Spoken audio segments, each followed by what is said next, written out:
చేరిన మీ అందరికీ ప్రభుడును రక్షకుడైన యేసు క్రీస్తు ప్రశస్తమైన నామంలో పరిశుద్ధ అభిషేక అగ్ని పరిచర్య అంతటి తరపున వందనాలు వందనాలు. దేవుని సన్నిధి మనతో ఉండునుగాక. దేవుని వాక్యం ఉందని పిల్లారా, యెషయా పుస్తకం 6వ అధ్యాయం 2వ వచనం. ఆయనకు పైగా శరాపులు నిలిచి ఉన్నారు, ఒక్కొక్కరికి 6 రెక్కలున్నాయి. ప్రతివాడు 2 రెక్కలతో ముఖాన్ని, 2 కాళ్ళను కప్పుకొనుచు 2 ఎగురుతా ఉండేను. ఓ చక్కని ప్రత్యక్షత మనకి ఇక్కడ కనబడుతుంది. దేవదూతల జ్ఞానాన్ని గురించిన ప్రస్తావన మనం వింటున్నాం. దేవదూతల గురించిన చక్కని వివరణ బైబిల్లో ఉంది. జాగ్రత్త పిల్లారా, ఆత్మల లోకం అంటారు. ప్రార్థనకి రాని వాళ్ళు చెప్పే భాష ఆత్మల లోకం ఒకటి ఉంది అని. దేవుడు చేసిన సృష్టిలో 2 భాగాలు, విజిబుల్, నాన్ విజిబుల్. అంటే కనిపించే సృష్టి ఉంది, కనబడని సృష్టి ఉంది. ఆ కనబడని సృష్టిలో ఒక భాగమే దేవదూతలు. కనుక కనబడవు, కొద్ది మందికే తారసపడతా ఉంటాయి. అసలు వీటిని గురించిన ప్రస్తావన బైబిల్లో ఏముందో మనం ధ్యానం చేస్తా. దేవుని సింహాసనం సమీపంగా ఉన్న దేవదూతలు 6 రెక్కలు కలిగి ఉన్నాయని, వాటికి శరాపులు, మహాదూతలు అన్న పేరు కలదని మనం చూస్తున్నాం. 6 రెక్కలు ఎందుకు కలిగి ఉన్నాయి? వాస్తవానికి అయితే దేవుని దూతలకి 2 రెక్కలు ఉంటాయి. క్రిస్మస్ నాటికి వేసేటప్పుడు గాబ్రియల్ దూత వేషం వేస్తే 2 రెక్కలే. అంటే క్రైస్తవ సమాజానికి బాగా బండ గుర్తేది దేవదూతలు 2 రెక్కలు కలిగి ఉంటాయి, 2 రెక్కలని. కానీ దేవుని సింహాసనం సమీపంగా ఉన్న ఈ దూతలకు మాత్రమే, మిగతా దూతలకు 2 రెక్కలే, కానీ ఈ దూతలకు మాత్రమే 6 రెక్కలు ఉన్నాయి. ఎందుకు ఈ 6 రెక్కలు? అసలు ఏం చేస్తున్నాయి? 2 రెక్కలతో ముఖాన్ని కప్పుకున్నాయంట, 2 రెక్కలతో కాలు కప్పుకున్నాయంట, 2 రెక్కలతో ఎగురుతా ఉన్నాయి. అసలు ముఖాన్ని ఎందుకు కప్పుకున్నాయి? బైబిల్లో ఏదైనా చాలా స్పష్టంగా రాయబడితే అక్కడ ఏదో విషయం మనం నేర్చుకోవాలి అన్న విషయం మర్చిపోకండి. దేవుని వాక్యం మనం నేర్చుకోవాలి. మన జీవితాల్లో పరివర్తన రావాలంటే దేవుని వాక్యం వినాలి. మీకు స్క్రీన్లో కనబడుతుంది కదా, ఈరోజు ఎన్ని సంవత్సరాలు ప్రార్థనకి వెళ్ళినా, దేవుని మందిరానికి వచ్చినా మన జీవితాలు మారట్లే. చాలా విచిత్రం. ఓ పెద్ద ఆయన ఏమన్నాడంటే, దేవుని ఆలయంలోకి వెళ్ళి బయటకు వచ్చేపాటికట బూడిద విభూదిగా మారుతుందట. ఎలా మారుతుంది? బూడిద అంటే మనం పెంటను పడేస్తామే, ఆ బూడిద విభూదిగా మారుతుంది. నీరు మనం తాగుతామే, నీరు అది గుళ్ళోకి వెళ్తే తీర్థంగా మారిపోతుంది, తీర్థంగా మారిపోతుంది, దాని స్థాయి మారిపోతుంది. బియ్యం మన తింటున్నాం చూసారా, ఆ బియ్యం అది గుళ్ళోకి వెళ్తే అక్షంతలుగా మారిపోతున్నాయి. కొబ్బరికాయ ఏదైనా కాలక్షేమం కొబ్బరికాయ తింటుంటాం, లేకపోతే కూరలు వాడుతుంటాం, ఆ కొబ్బరికాయ ప్రసాదంగా మారిపోతుంది. పొంగలి మనం చేసే పాయసం దేవుని ఆలయంలోకి వెళ్తే అది నైవేద్యంగా మారుతుంది. ఇన్ని మార్పులు కనబడుతున్నప్పటికీ బాధాకరం ఏంటంటే, మారని వ్యక్తి, మారని ఏదైనా వ్యక్తి ఎవరన్నా అంటే అది మనిషే. అది చాలా విచారకరం. గడిచిన ఆల్నైట్ ప్రార్థనలు చెప్పాను, దేవుడు మన మార్పు కొరకు ఆయన కలవరసిలో రక్తం కార్చాడు, ఆయన జీవవాక్యాన్ని ఇచ్చాడు. కనుక దేవుని వాక్యం మన హృదయాన్ని కట్టుద్ది. నా బాధ, నా బోధ ఏంటంటే, మీరు వాక్యం వినాలి. మీరు వాక్యం వింటే ఆటోమేటిక్గా మీ ఆలోచన మారిపోతాయి. మీరు దేవుని మందిరానికి వచ్చి వాక్యం వినలేదనుకోండి, కూర్చొని ఎక్కడే ఉన్నప్పటికీ మనిషి ఏడే ఉన్నావు కానీ మనసు ఏడో ఉందనుకోండి, ఉపయోగం లేదు కదా, వచ్చిన ప్రయోజనం లేదు కదా. కనుక జాగ్రత్తగా మనసు పెట్టి వినాలి వాక్యం. వాక్యానికి ఉన్న బలం ఏంటంటే, ఆయన వాక్కును పంపి రోగులు బాగు చేశాడు. నువ్వు వాక్యం వింటుండగా నీలో ఉన్న వ్యాధులు పోతాయి, నీలో ఉన్న సమస్యలు పోతాయి. ఆయన వాక్కును వెల్లడి చేయగానే వెలుగు కలిగి నీలో ఉన్న చీకటి పోద్ది, నీలో ఉన్న చీకటి పోద్ది. అంత బలం దేవుని వాక్యానికి ఉంది. ఒక దైవజనుడిగా నేను తెలుసుకున్న విషయం ఏంటంటే, దేవుని వాక్యాన్ని మీకు చాలా స్పష్టంగా బోధిస్తాం. కనుక దేవుని వాక్యాన్ని నేర్చుకోవడంలో ఉన్న ఆశీర్వాదం, దాని విలువ మన జీవితాల్ని పరివర్తనలు తీసుకొచ్చేస్తుంది. అక్కడ రాయబడిన సంగతి నన్ను భలే ఆలోచింపజేసింది. అంత స్పష్టంగా ఎందుకు రాయించాడు అని ఆలోచిస్తే, ముఖాన్ని ఎందుకు కప్పుకున్నాయి? మనం కనబడకూడదు, ఎవరు కనబడాలి? దేవుడు కనబడాలి. కాళ్ళు ఎందుకు కప్పుకున్నాయి? మనం చాలా నా ఇష్టం, నా ఇష్టం, నేను ఎలాగే ఉంటా, నేను ఎలాగే చేస్తా, నా ఇష్టం అంటాం. నా ఇష్టం చావాలి, దేవుని ఇష్టం జరగాలి. దేవుడికి స్తోత్రం కలుగునుగాక. నా ఇష్టం అంటే నాశనం అయిపోతావు. దేవుని ఇష్టానికి అప్పగిస్తే నీ చిత్తమే సిద్ధించునుగాక అన్నాడు ఆయన. అంటే దేవుని చిత్తం చేయడం మనకు ఆశీర్వాదం. 2 రెక్కలు దగ్గర వెళ్తున్నాయి. చెప్పకని చెబుతున్న విషయం తెలుసా? మధ్య ఆకాశంలో కడబోర శబ్దం వినబడినప్పుడు మనం కూడా పక్షి రాజువలే రెక్కలు దాల్చి ఎగిరి వెళ్ళిపోతాము. గట్టిగా చమలు కొడుతూ స్తోత్రం చెబుదాం.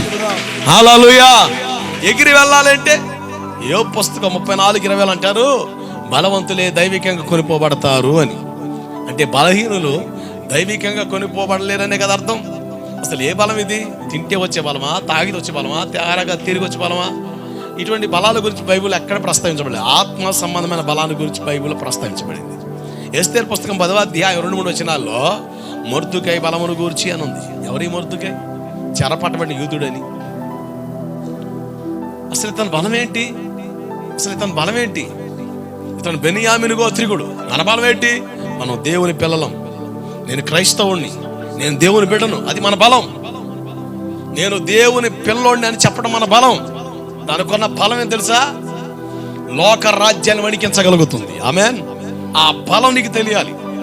అప్పుడు నువ్వు దేవుని పిల్లోడిగా బతుకుతావు, దేవుని బిడ్డగా బతుకుతావు. దాని బలం నీకు అర్థం కాకపోతే నువ్వు సాటు మాటున నీ జీవితాన్ని నాశనం చేసుకుంటూ తిరుగుతావు. ఇతని బలం ఏంటి? బెన్యామీను గోత్రికుడు. అసలు బెన్యామీను ఎవరు? యాకోబు పుట్టిన 12 మంది పిల్లల్లో కడసారి కొడుకు పేరు బెన్యామీన్. అసలు పేరు ఏంటంటే బెనోని, దుఃఖపుత్రుడు. అంటే ఇతని జీవితం దుఃఖమే. ఇతను పుట్టడంతోనే తన తల్లిని పోగొట్టుకున్నాడు, దుఃఖమే. కానీ తన తండ్రి అయిన యాకోబు, అయ్యా వీడి జీవితం దుఃఖకరంగా ఉండకూడదు, వీడు ఎవడికి దుఃఖంగా ఉండకూడదు కనుక వీడిని నీ కుడి చేతి పుత్రుడిగా మార్చుకోయని బెన్యామీను అని పేరు మార్చాడు. దేవుని కుడి చేతి పుత్రుడు అంటే తండ్రి చేసిన ప్రార్థన ఆ కుమారుడికి ఆశీర్వాదకరం మారింది. ఇక్కడ మనకు అర్థమయ్యే విషయం ఏంటంటే, నీ కొరకు ప్రార్థించే దైవజనుడు ఉండాలి, నీ కొరకు ప్రార్థించే సంఘం ఉండాలి. ఈ సహవాసాన్ని లేక దైవజనుడిని ఎందుకు ఏర్పాటు చేశాడు దేవుడు అంటే, నీ కొరకు ప్రార్థించే దైవజనుడు నీకు ఉండాలి. నీ బలం ఏంటంటే, నా కొరకు ప్రార్థించే నా సేవకుడు ఉన్నాడు, నా కొరకు ప్రార్థించే నా సంఘం ఉంది అన్న బలం, ఆ ధైర్యం నీకు కలగాలి.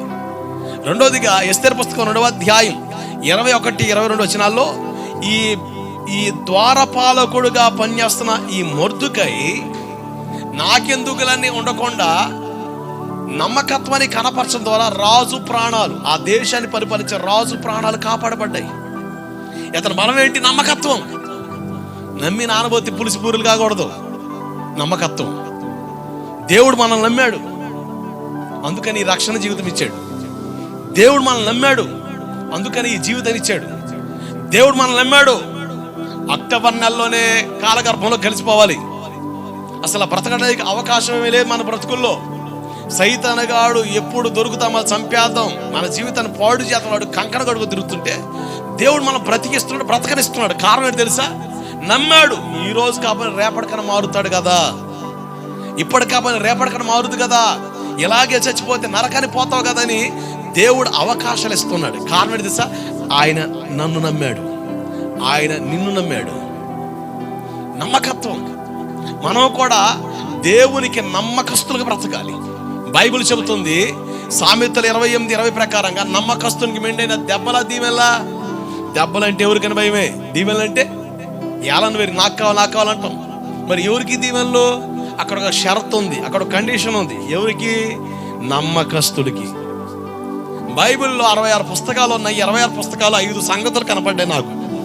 ఏ విషయంలో ఒక వ్యక్తి నమ్మకస్తుడుగా ఉండాలి? నెంబర్ 1, దేవుని ఎదుట ఒక వ్యక్తి నమ్మకస్తుడుగా ఉండాలి. దేవుని ఎదుట. ఈ వ్యక్తి రక్షణ కొరకు దేవుడు సేవకుడు వాడుకున్నాడు, దైవజనుడు ఎదుట నమ్మకస్తుడుగా ఉండాలి.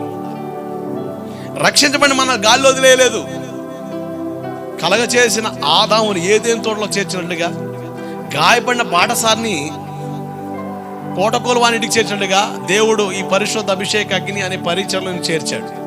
అంటే మందిరంలో నమ్మకస్తులుగా ఉండాలి, క్రమంగా ప్రార్థన రావాలి, క్రమంగా భక్తి చేయాలి, దైవిక ఆలోచన కలిగి బ్రతకాలి. అలా బ్రతకాలంటే మందిర అనుభవం కలిగి బ్రతకాలి. మరి ప్రార్థనకి వెళ్ళి వచ్చేది సరిపోద్దండి. బైబిల్ చెబుతుంది ఆయన భుజములపై రాజ్యభారం ఉంది అని. అంటే మనందరి పట్ల ఒక బాధ్యత ఇచ్చాడు, బృహత్తరమైన బాధ్యత. మనమందరం దేవుని పనిలో పాలిభాగస్తులు అవ్వాలి. మీరందరూ నాతో కలిసి పనిచేస్తున్నారు కనుకనే దేవుడి ఈ సేవను బలపరుచుకుంటూ కొనసాగిస్తున్నాడు. అంటే మీరందరూ దేవుని పనిలో పాలిభాగస్తులుగా ఉండాలి. అంటే పరిచర్యలో నమ్మకస్తులుగా ఉండాలి, దేవుని పనుల నమ్మకస్తులుగా ఉండాలి. బలిపీఠం మీద జరిగే సేవకు అభిషక్తుడు కావాలి. బలిపీఠం కింద జరిగే పరిచర్యకు ప్రతి విశ్వాసికి దేవుడు అవకాశం ఇచ్చాడు. అంటే పరిచర్యలో నమ్మకస్తులుగా ఉండాలి. అలాగే మనం బ్రతకడానికి జబ్బులు ఇచ్చాడు, డబ్బులు ఇచ్చాడా? చెప్పండి గట్టిగా. డబ్బులు ఇచ్చాడు. డబ్బులు ఖర్చు పెట్టే విషయంలో కూడా నమ్మకస్తులుగా ఉండాలి.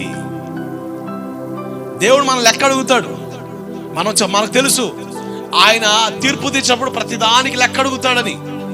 ఈరోజు నీ జీవనం కొరకు, నా జీవనం కొరకు దేవుడు డబ్బులు ఇస్తున్నాడు. ఆ డబ్బులు ఖర్చు పెట్టే విషయంలో నమ్మకస్తులుగా ఉండాలి. డబ్బుల విషయంలో కూడా దేవుడు లెక్క అడుగుతాడు. ఆ భయం అనుకుంటే విచ్చలవిడిగా మనం ఖర్చు చేయం. యథావిచ్చిగా మన జీవితాల్లో దేవుడిచ్చిన ధనాన్ని వృధా చేయం. ఈరోజు ఆర్థిక పరమైన జ్ఞానం మనిషికి లేదండి. ఈరోజు మనిషి ఎందుకు అప్పుల పాలవుతున్నాడు? ఎందుకు ఇబ్బంది పడుతున్నాడు? దేవుడు ఇవ్వట్లేదా? ఆకాశ పక్షులను చూడండి, అవి కొయ్యవు, వెత్తవు, కూర్చుకో, వాటికంటే శ్రేష్ఠులు కారా మీరు అన్నాడు. మరి అంత ఘనంగా మనల్ని ఇచ్చినప్పుడు వాటికి అంటే ప్రతి ఒక్కరికి దేవుడు తగిన ఆహారము, తగిన అవసరతలు తీరుస్తున్నాడు. మరి ఎందుకు ఇబ్బందులు అంటే దురాశ. చూసిందల్లా కొనాల, చూసిందల్లా తినాల, లేనిపోని ఖర్చులన్నీ తెచ్చుకొని, లేనిపోని తిప్పలన్నీ తెచ్చుకొని మురుగుతా ఉంటే దేవుడు కూడా ఏం చేయలేడు. ఏం కావాలి? ఆర్థిక పరమైన జ్ఞానం కావాలి. దైవజనుడు నాకు ఆర్థిక పరమైన జ్ఞానం కావాలి. నా కుటుంబానికి, సంఘానికి, అలాగే నా వ్యక్తిగత అవసరాలకి, ఈ 3 భాగాల్లో నాకు ఇచ్చిన 1 రూపాయిని జాగ్రత్తగా వాడగలిగితే అప్పుల్లో పడను. అలా కాకుండా అనుకోండి, ఇక లేనిపోని అప్పులు, లేనిపోని తెప్పలని తెచ్చుకొని ఇబ్బంది పడ్డ తప్ప ఏముండదు. దేవుడు ఇచ్చిన ధనాన్ని ఖర్చు పెట్టే విషయంలో నమ్మకస్తులుగా ఉండాలి. ఈ 5 విషయాల్లో 4వ సందర్భాన్ని మనం ధ్యానం చేస్తా ఉన్నాం. పరిచర్లో నమ్మకస్తులుగా ఉండాలి అని. మొదటి భాగం చెప్పాను. కొంతమంది పరిచర్లో పాలిభాగస్తులై ఉన్నతమైన ఆశీర్వాదాలకి వారసులుగా మారారని. వాళ్ళు సేవకు పిలబడ్డారండి, కనుక పరిచర్య చేశారు, పరిచర్య నేర్చుకున్నారు. మేము విశ్వాసులం సార్, మేము విశ్వాసులం, మాకే తీరిక లేదు, మా పనులకే సారిపోతున్నాం. ఇప్పుడు మళ్ళా పరిచర్లో పాలిభాగస్తులు అవ్వాలంటే ఏం చేసేసారు? అసలు చర్చికి రావడం రికార్డు బాబు, అసలు ఆ చర్చికి రావడం రికార్డు. మళ్ళా పరిచర్యలో పాలిభాగం అంటే అసలు మా పనులకే తనమునకలు అవుతా తీరిక లేదు కదా. నేను ఒక మాట చెప్పమన్నారా? పరిచర్యలో కలిగే ఆశీర్వాదం మనకు తెలిస్తే, నేను అంటాను ఇది దేవుని ఇల్లు. దేవుని ఇంట్లో పని చేయడంలో కూడా ఆశీర్వాదం ఉంది. ఈ స్పృహ మనకి రావాలని ఇర్మియా పుస్తకం 33వ అధ్యాయం 22వ వచన భాగంలో చక్కని మాట ప్రస్తావించబడింది. మనం చాలాసార్లు చదువుతూ వచ్చాం. చదవండి ఒకసారి. నా సేవకుడైన దావీదు సంతానమును, నాకు పరిచర్య చేయు లేవీలను లెక్కింపలేనంతగా నేను విస్తరింపచేస్తాను. జాగ్రత్త నటులారా, పరిచర్య చేయు లేవీలను అంటే లేవి సంతానం కోసం ప్రస్తావిస్తే, లేవీలు ఎవరు? పరిచారకులు. దేవుని ఇంట్లో పని వాళ్ళుగా పిలబడుతున్నారు వీళ్ళు. ఈ గోత్రాన్ని దేవుడు ఏర్పాటు చేసుకున్నాడు. అన్నాడు, నేను మిమ్మల్ని ఆశీర్వదిస్తాను. అంటే పరిచర్యలో పాలిభాగస్తులుగా మారడం వలన మన జీవితం తరతరాలకి దీవెనకరంగా మారుద్ది. డబ్బులు పోగు చేస్తే ఖర్చు పెట్టడం తయారవుతాడు. నువ్వు ఏది సమకూర్చుకున్నా కూడా దాన్ని సర్వనాశనాన్ని చేయడానికి ఎవడొకడు ఒక తరం బయలుదేరుతాడు. తాతల నాటి ఆస్తిని తొంగలో తొక్కడానికి ఎవడొకటి బయలుదేరుతాడు ఏదో ఒక తరంలో. ఇక వాడి వ్యవహారం మామూలు వాడదు. ఇక అన్ని పోగొట్టుకొని బజార్ పాలవుతాడు. అంటే మన సంపాదన ఏది మిగట్లేదు. కానీ దేవుడు ఒక చక్కని అవకాశం, ఒక చక్కని ఛానల్ ఇచ్చాడు. మన తరతరాలకి దీవెన ఉండాలి అంటే, మన తరతరాలకి ఆశీర్వాదం ఉండాలంటే ఒక చిన్న మెలిక ఏమి లేదు. అది దేవుని పనిలో పాలిభాగస్తులుగా మారడం. మీరిచ్చే ధనము చూసారా? 1 రూపాయి అయినా అది నేను నమ్మకంగా దేవుని పనిలో ఖర్చు పెట్టడానికి కారణం ఏంటంటే, నేను అలా ఖర్చు పెట్టడం వల్ల మీకు ఆశీర్వాదం. అది ఒక రోజున మీ మీద పనిచేసే శపితమైన బంధకాలు తెగిపోతాయి. అలాగే నాతో పాటు కలిసి మీరు పరిచర్లో పాలు పొందుతున్నారు. ఏదో ఒక పరిచర్య మందిరంలో జరుగుతున్న దాంట్లో మీ వంతుగా నిలబడుతున్నారు. అంటే అర్థం ఏంటి? దేవుని ఆశీర్వాదాలు సమకూర్చుకునే ఒక చక్కని అవకాశం దేవుడు ఇచ్చాడు. ఈ అవకాశాలు కొంతమంది కావాలని తోలనాడుతారు, కావాలని చెడగొట్టుకుంటారు. దానివల్ల నష్టం నీకే. కనుక దేవుని ఇంట్లో పనిచేసే బాధ్యత ఎంత ఆశీర్వాదమో ఒక విశ్వాసి గ్రహించాలి. అది పాస్టర్ గారి పని, నాకు సంబంధం లేదు, కాదు కాదు కాదు, ఇది దేవుని పని, ఇది నా తండ్రి పని, ఇది నా తండ్రి ఇల్లు అన్న స్పృహ ప్రతి విశ్వాసికి వస్తే సేవకుడితో కలిసి పనిచేస్తారు. సేవకుడితో కలిసి పనిచేసే ఆ స్పృహ మనకుంటే, చిన్న మంద భయపడకని చెప్పాడు చూసారా, ఆ చిన్న మంద ద్వారానే దేవుడు బలమైన కార్యాలు జరిగిస్తాడు. దేవుడికి మహిమ కలుగునుగాక. ఏదేమైనప్పటికీ లేవీల గురించిన ప్రస్తావన మీకు ఇచ్చాను. శపించబడిన జాతిగా కనబడుతున్నారు వీళ్ళు. వీళ్ళ కోపాన్ని వెలగక్కడం వల్ల ఒక పట్టణాన్ని రక్తపాతంగా మార్చేశారు. శాపానికి అర్హులుగా మారిపోయారు. కన్న తండ్రి యాకోబు పిల్లల్ని ఆశీర్వదిస్తా అంటాడు.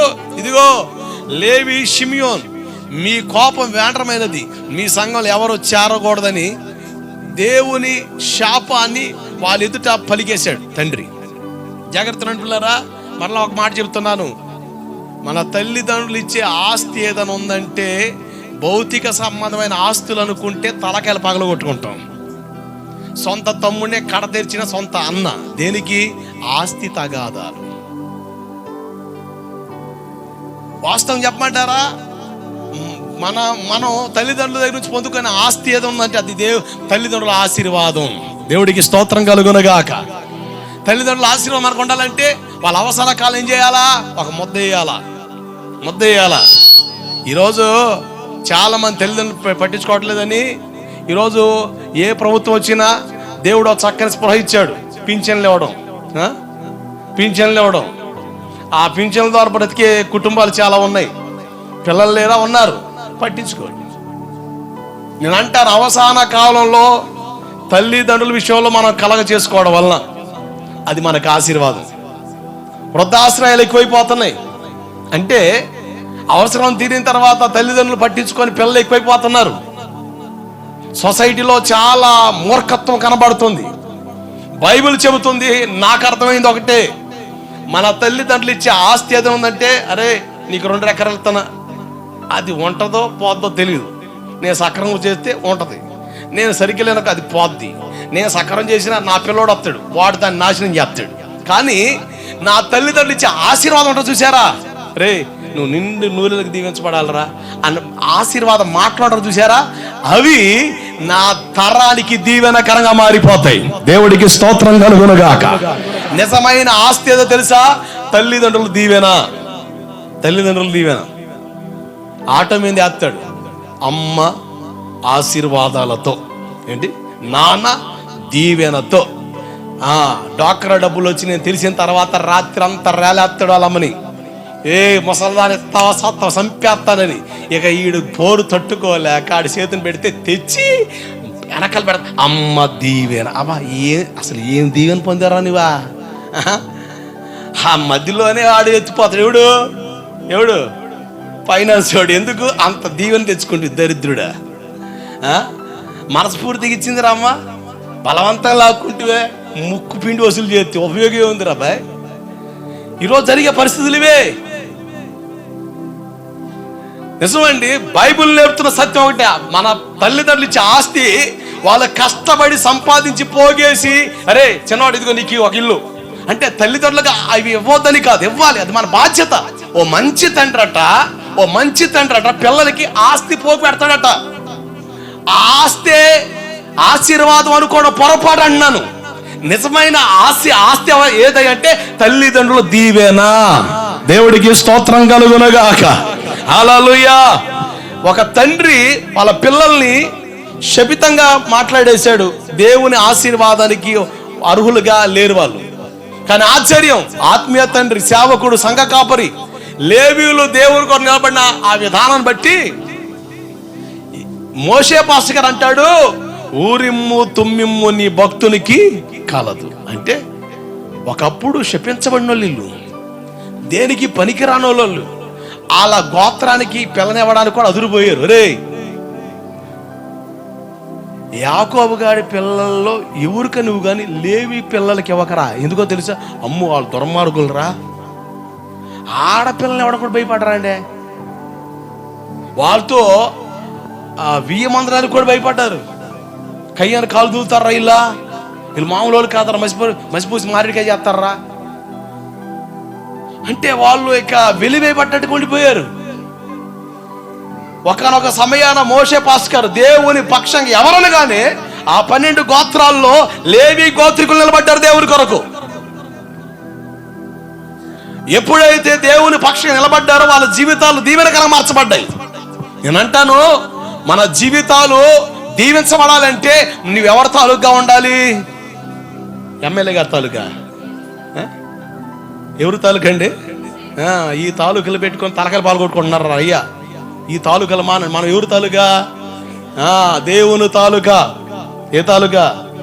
దేవుని తాలూకా. అంతే. యేసు రక్తంలో కడగబడి ఆ సిలువ జెండా కింద వచ్చిన తర్వాత మన ఎవరి తాలూకా అంటే యేసయ్య తాలూకా. అంతే. అట్లా నిలబడ్డారు వాళ్ళని దేవుడు ఆశీర్వదిస్తున్నాడు. మనోనేత్రాలు తెరబడిన జనంగా కనబడుతున్నారు. జాగ్రత్త పిల్లారా. యెషయా పుస్తకం 6:1 రాజైన ఉజ్జియా మృతి పొందిన సంవత్సరమున అత్యున్నత సింహాసనంపై ప్రభు ఆశీనుడు ఉండగా నేను కన్నులారా చూచాను అన్నాడు యెషయా పాస్టర్ గారు. అంతవరకు దైవ దర్శనం లేదు. ఎప్పుడు వరకు? రాజైన ఉజ్జియా బ్రతికున్నంత వరకు. ఎప్పుడైతే రాజైన ఉజ్జియా చచ్చాడో ఈ యెషయా పాస్టర్ గారికి ఓ మంచి దైవ దర్శనం కలుగుతుంది. ఎవరు ఈ రాజైన ఉజ్జియా? దినవృత్తాంతాల పుస్తకం 26:16 అతడు స్థిరపడిన తర్వాత మనసును గర్వించి చెడిపోయాను. నేను మరొకసారి చెబుతున్నాను, దేని బట్టి గర్వించకండి. ఒక సంఘ కాపరిగా సంఘాన్ని బట్టి నేను గర్వించకూడదు. ఒక సంఘ కాపరిగా దేని బట్టి నేను గర్వించకూడదు. నా అతిశయం ఎవరై ఉండాలంటే దేవుడై ఉండాలి. ఒక విశ్వాసిగా నీ మోటాను బట్టో, లేక నీ బలగాన్ని బట్టో, నీ బంధుత్వాన్ని బట్టో, నీకున్న డబ్బును బట్టో, నీకున్న హోదాను బట్టో గర్విస్తే నాశనానికి నాంది పలుకుతున్నావని అర్థం. దేవుడు హెచ్చరించాడు సార్. అసలు దేని బట్టి మన గర్వం చెప్పండి? అసలు దేనికి పనికిరాని జీవితాలను మని ఒక రూపాయి పోగేసి పక్కన పెట్టడానికి కూడా అవకాశం చేతగాని పరిస్థితులు మని. ఒక తాగుబోతాడు తాగి తాగి తాగి తాగి సంపాదన మొత్తం కరగదీసేస్తుంటాడు. అటువంటి త్రాగుబోతాడు మారి వ్యసనాలు విడిచి దేవుని సన్నిధిని హత్తుకొని బ్రతకడం ద్వారా ఒకప్పుడేమో సంపాదన అంతా కూడా ప్రసాదు కట్టాడు. ఎవరికి? ఏ ప్రసాదు? మన ఊర్లో ఉన్న ప్రసాదు కాదు. ప్రసాదు అంటే ప్రభుత్వ సారా దుకాణం. ప్రభుత్వ సారా ప్రసాదు. ప్రభుత్వ సారా దుకాణం. కేలికత్తం దుకాణం బంద్. ఎందుకో? దేవుడు దర్శించాడు. ఒకప్పుడు వ్యర్థంగా ఖర్చు పెట్టాడు, కానీ ఈరోజు ఆ రూపాయి వెనక్కి కూడబెట్టుకుంటున్నాడు. పెద్దవాళ్ళు అంటారు కదా, 4 రాళ్ళు వెనకలు వేసుకోరంటే వీళ్ళు కిడ్నీలో రాళ్ళు వేసుకొని తిరుగుతున్నారు. వీళ్ళు 4 రాళ్ళు వెనకలు వేసుకొని తిరగరా అబ్బాయి అంటే వీళ్ళు కిడ్నీలో రాళ్ళు వేసుకొని తిరుగుతున్నారు. ఇడ్లీలో రాళ్ళు తీసిపడేది కిడ్నీలో రాళ్ళు. 6 రాళ్ళు కాదయ్యా, అట్టేసుకున్నావు ఆరోగ్యం పోద్ది. విచిత్రం. ఇప్పుడు వ్యర్థం ఖర్చుపోయి 1 రూపాయి మిగులుతుంది సార్. నేను అందుకని క్రైస్తవ జీవితం ప్రశాంతమైన జీవితం ఏ పీకుడు ఉండదండి. మా నాన్న నా కోసం బాధపడ్డాడు. నేను ప్రభువు నమ్ముకున్నాడే, అసలు నీకేం తెలుసురా, రేపు ప్రార్థనకి వెళ్ళే వాళ్ళు మంచోళ్ళు కాదరని ఆయనకి అంత బాగా అర్థమైంది క్రైస్తవ్యం. అంత బాగా అర్థమైంది క్రైస్తవ్యం. ఎందుకంటే ఒక రాజకీయ నాయకుడు కదా, లేచిన కాడి నుంచి యాకోబు ఆంధ్రేయ ఎక్కడికి వెళ్తారు? సిట్టింగ్లో కలుపుతారు. ఏడుండాలి యాకోబు ఆంధ్రేయులు? దేవుని మందిరంలో ఉండాలి. వీళ్ళు ఆడకలుపుతున్నారు. వీళ్ళు సిట్టింగ్లో బ్రాందీ షాపులో ప్రసాద్ కాడ కలుపుతున్నారు. ప్రభుత్వ సారా దుకాణాల కాడ. నువ్వు ఆడుండాలి. కానీ ఈరోజు మా నాన్న సంతోషిస్తున్నాడు. కారణం తెలుసా? నాకే అలవాటు లేదు, ప్రశాంతంగా ఉన్నా. ఇప్పుడు మా నాన్నని మాట ఏంటంటే, మా పెద్దోడి బతికే బాగుంది. మా ఫ్యామిలీస్లో పోలీస్ జాబ్లు చేసే వాళ్ళు ఉన్నారు, లెక్చరర్స్ ఉన్నారు, అన్ని వింగ్స్లో జాబ్ చేసేవాళ్ళు. ₹1,00,000, ₹1,50,000, 50,000, 30,000, 20,000, 10,000 కాళ్ళు సంపాదించుకులు అందరూ ఉన్నారు. సాయంత్రం అయితే సిట్టింగ్ పడాల్సిందే. సెట్టింగ్ ఏ ఆరకు వస్తాడో తెలియదు, సక్కరంగా వస్తాడో మూతి పగలు కొట్టి వస్తాడో తెలియదు. వచ్చేదాకా టెన్షన్ ఇంట్లో వెళ్ళాలికి. వీడికి ఇంట్లో వెళ్ళాలి, వంట ఇంట్లో పీరాలు, మళ్ళీ వీడి దరిద్రానికి ఇవన్నీ పెట్టుకొని బతుకులు నాశనం చేస్తుంది. ఏమంటే అంతేనా? ఇవన్నీ చేయడం వల్ల నీ ప్రాణానికి విసుగు కలగట్లే. అంత నష్టం కలిగిన తర్వాత చచ్చిపోతున్న ఆలోచన ఎందుకు వస్తుంది నీకు? బతకమనే కదా దేవుడు నేను బాగు చేసింది. బతకమనే కదా దేవుడు నీకు బతుకునిస్తుంది. నిన్ను సంపాలంటే దేవుడు పెద్ద లెక్క నిమిషాల్లో లేపేస్తాడు. ఈరోజు అలా సూత్రంగా అలా వెనక్కి పడిపోతున్నారు.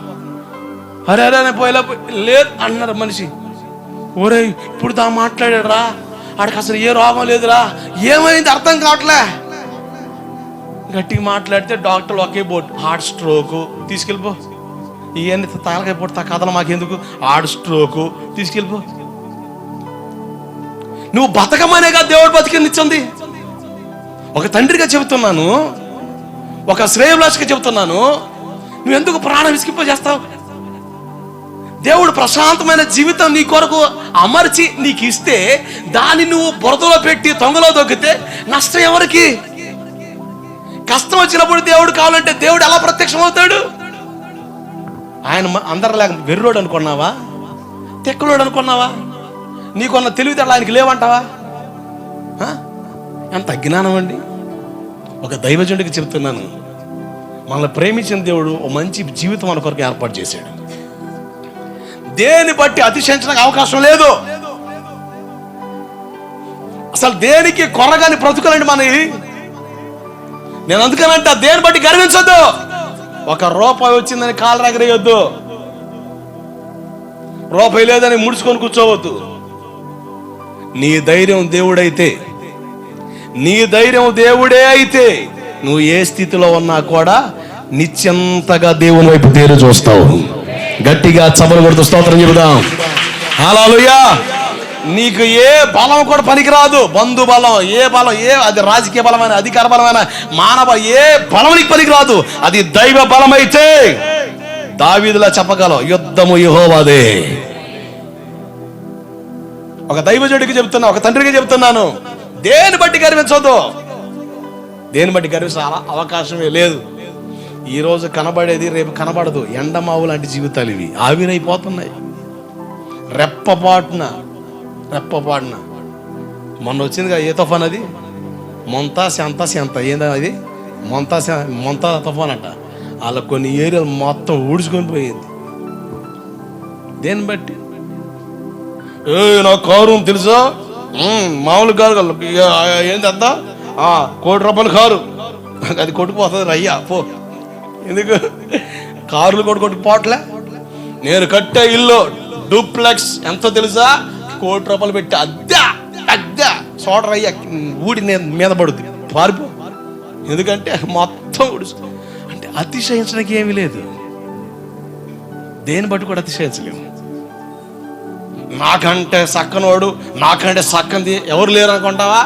మెల్లగా మరకలు మొదలవుతాయి, ముడతలు అవుతాయి. ఏం చేస్తావు? ఇది అది రాసి కొండ ముచ్చి కోతిలా తయారవుతుంటివి. నువ్వు మనిషివో కోతువో అర్థం కాక సగం సత్తుంటివి మేము. దేని బట్టి అతిశయిస్తామండి? ఆలోచన చేయి. అందుకని ప్రభు అన్నాడు, గర్వం చాలా ప్రమాదం. బైబిల్ 5 జాతులు వారు గర్వించారు. మోయాబీల గర్వం కోసం చెప్పాను, అదో పాతం తక్కబడ్డాయి. అసలు ఆ జాతిని కాలగర్భంలో కలిపేయడానికి ఆ దేవుడు పూనుకున్నాడంతే. నిర్గమాకాండం 18-11 ఐగుప్తుల గర్వం దేని బట్టే అంటే, ఐగుప్తు దేశం సుందరమైన దేశం. అసలు ఆ ఆనందం కలిగి పుట్టినళ్ళండి. లగ్జరియస్ లైఫ్ వాళ్ళకి ఈ విలాసవంతమైన జీవితాలు. పిఠాపురం పిల్ల జమీందారులు అంటారు చూసారా, సరదారాయుళ్ళకి ఆహ్లాదకరమైన ప్రాంతం అది. క్షణికాలక సుఖాన్ని ఇవ్వడానికి నిలయం. అందుకని హెబ్రీ 11:26లో అల్పకాల పాప భోగం అన్నది. అక్కడ గోల చేసే వాళ్ళు ఉన్నారు, నిజం. లగ్జరియస్ లైఫ్, లగ్జరియస్ ప్రాంతాల్లో గోల. మీరు గోవా వెళ్ళండి. నేను గోవాలో 2 నెలలు ఉన్నాను. అసలు రేవ్ పార్టీలన్నీ, బీచ్లు కాడ అసలు గోల, పబ్బులంట, కబ్బులంట. హైదరాబాద్ పోండి, మధ్యరాత్రి 4 తెల్లవారుజాము 4 2 తిరుగుతున్నట్టాడు. పబ్బు క్లబ్ అంటూ గోల చేసే జనం. అంటే తాత్కాలిక సుఖానికి మనిషి వెంపర్లాడుతున్నాడు. పాపం ఎంత ప్రమాదం బైబిల్ చెబుతుంది. పాపమట ప్రారంభంలో ముసిరి పండు లేక తీయగా ఉంటుందట. ముసిరి పండు తింటుంటే తీయగా ఉంటుంది, తినేకొద్ది తినాలనిపిస్తుందట. అబ్బా ఎంత రుచిగా ఉందో అసలు ఆ టేస్ట్ ఏ పండులో దొరుకుతుందట. తిన్న కొద్దిసేపు తర్వాత మెల్లగా పాడు బతుకు. ఎందుకు చేదు. ఇక ఉమ్ముతో పోదు, బ్రష్ చేసి 4 గీత పోదు, 4 పీకెత్తి బాగుంటుంది అనిపిస్తుంది, అంత చేదు. పాపం వల్ల కలిగే ప్రతిఫలం కూడా అంతే ప్రమాదం. అందుకని దేవుడు చెప్పాడు పాపం తావేవద్దని.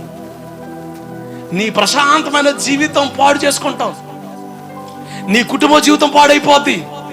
నిజం, చాలా దారుణం. ఈరోజు ప్రపంచంలో ఈ భూమి మీద వైపరీత్యాల కారణం ఏదంటే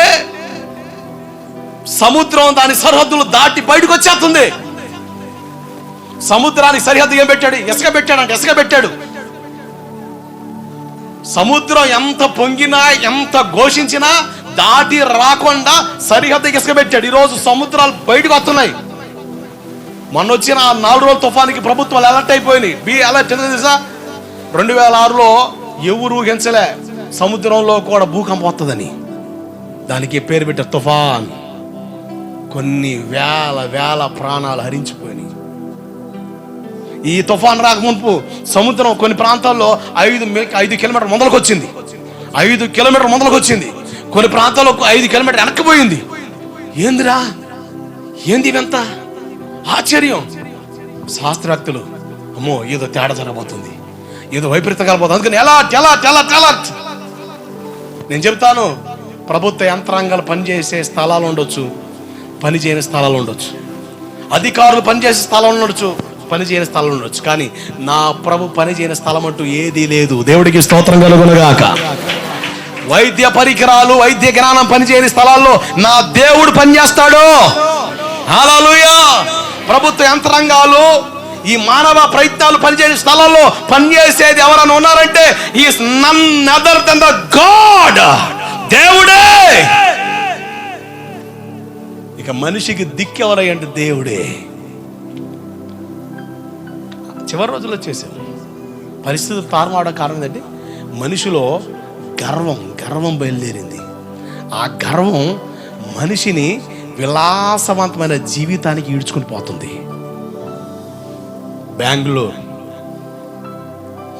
వెస్టర్న్ కల్చర్ వచ్చేసింది సార్.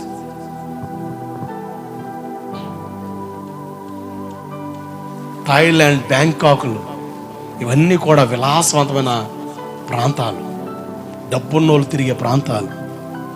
విచ్చలవిడి జీవితానికి బహిరంగంగానే వ్యభిచార ప్రక్రియల్లో కొనసాగే దేశాలు ఉన్నాయంటే ఎంత దారుణం అండి. దేవుడు పెట్టిన క్రమాన్ని మనిషి తొంగలో తొక్కుతున్నాడు. దేవుడు చెప్పాడు మీరొద్దురా బాబు. ఎందుకు తెలుసా? ఆయన స్వార్థపరుడు కాదు. నువ్వు మీరితే నాశనం నీకు వస్తుంది.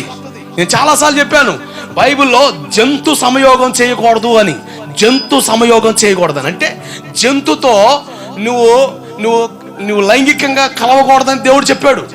కానీ ఒక పైచపు పనికిమాలోడు పందితో సాంగత్యం చేయగా, పందితో పనికిమాల పని చేయగా వచ్చిన రోగమే AIDS.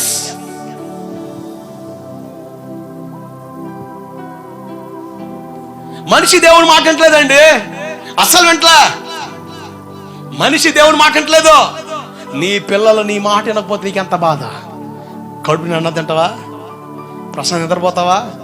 నీ మాట వింటలే. రే అట్లా ఉండొద్దురా అంటే అట్టగా ఉంటున్నాడు. బాధ కాదా? కొట్టాలంటే నీ అంతటోడయ్యాడు. ఏం చెప్పాలి?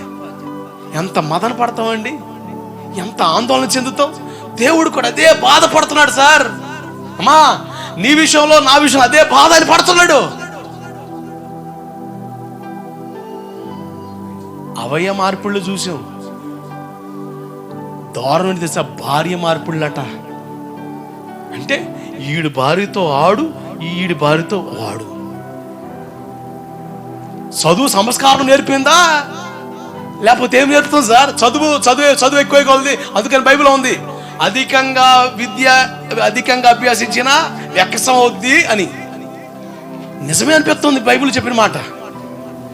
సాఫ్ట్వేర్ వాళ్ళు అండి, సాఫ్ట్వేర్ కంపెనీలో పనిచేసే లక్షలు సంపాదించే వాళ్ళు విలాసవంతమైన జీవితాలకు అలవాటుపడి వీకెండ్ శనివారం వస్తే చాలు, వాడి భార్యతో వీడి భార్యతో వాడు. దేవుడు చెప్పలేదా అలా ఉండొద్దని? అసలు మొత్తం సర్వనాశనం సార్. పెళ్ళైన పిల్లను చూడడానికి అసలు ఆలోచించేవాళ్ళు. ఈరోజా అసలు మామూలు కాదు. అంటే ఎంత తెగెత్తుడు, గర్వం, విచ్చలు పెడతాను. దేవుడు ఆది నుండి హెచ్చరిస్తూనే ఉన్నాడు, ఇప్పటికి కూడా హెచ్చరిస్తున్నాడు. కానీ మనిషిలో అప్పటికే భయం. కరోనా వస్తే చచ్చిపోతామేమని. కరోనా తీరిపోయింది. నేనంట కరోనా మునుపు జరిగిన పాపం కంటే కరోనా తర్వాత ఇంకా విచ్చలవిడితనం ఎక్కువైపోయిందండి. అంటే మనిషిలో భయం వచ్చిందా, లేకపోతే పడైపోయిందా? భయం లేని కోడి బజార్కి వెళ్ళి గుడ్డేసిన అట్టేసిన ప్రమాదమే. ఎకరం నుండి ఎకరం కొన్న శిఖరం ఎక్కినా ప్రమాదమే. నీ ఆలోచన స్థిరపరిచేది దేవుని వాక్యం. బైబిల్ అంటాడు, దేన్ని ఆశించొద్దు, నీ పొరుగు అని దేన్ని ఆశించొద్దని అని అంటాడు. 10 ఆజ్ఞల్లో పొరుగు అని భార్య అనుకోవడానికి. ఈరోజు ఈ దరిద్రులు పొరుగు వాళ్ళని భార్యను కూడి అంత సాహసాలు చేస్తున్నారు. సంసారాలు పాడవట్లే, జీవితాలు నాశనం అవట్లే. నువ్వు అనుకుంటున్నావు, నీతోనే అనుకున్నావు, నీకు తెలియకుండానే నీ పిల్లలు కూడా ఆ ఆఫీసులో చేరి చేశారు, నీకు తెలీదు. నువ్వు అనుకుంటున్నావు నేను పాడైపోయా, నా పిల్లలు బాగుంటే సరే పర్వాలేదని. నీలో పనిచేసి ఆ చీకటే నీ పిల్లల్లో కూడా పనిచేస్తుంది. బైబిల్లో చాలా స్పష్టంగా ఉంది అది. అందుకనే జాగ్రత్త బతకమని దేవుడు చెబుతుంది. నువ్వు చేతులారా నీ జీవితాన్ని పాడు చేసుకుంటా, దేవుని మాటను వినకుండా నువ్వు కొనసాగితే చివరికి నష్టపోయేది నువ్వే, నేనే.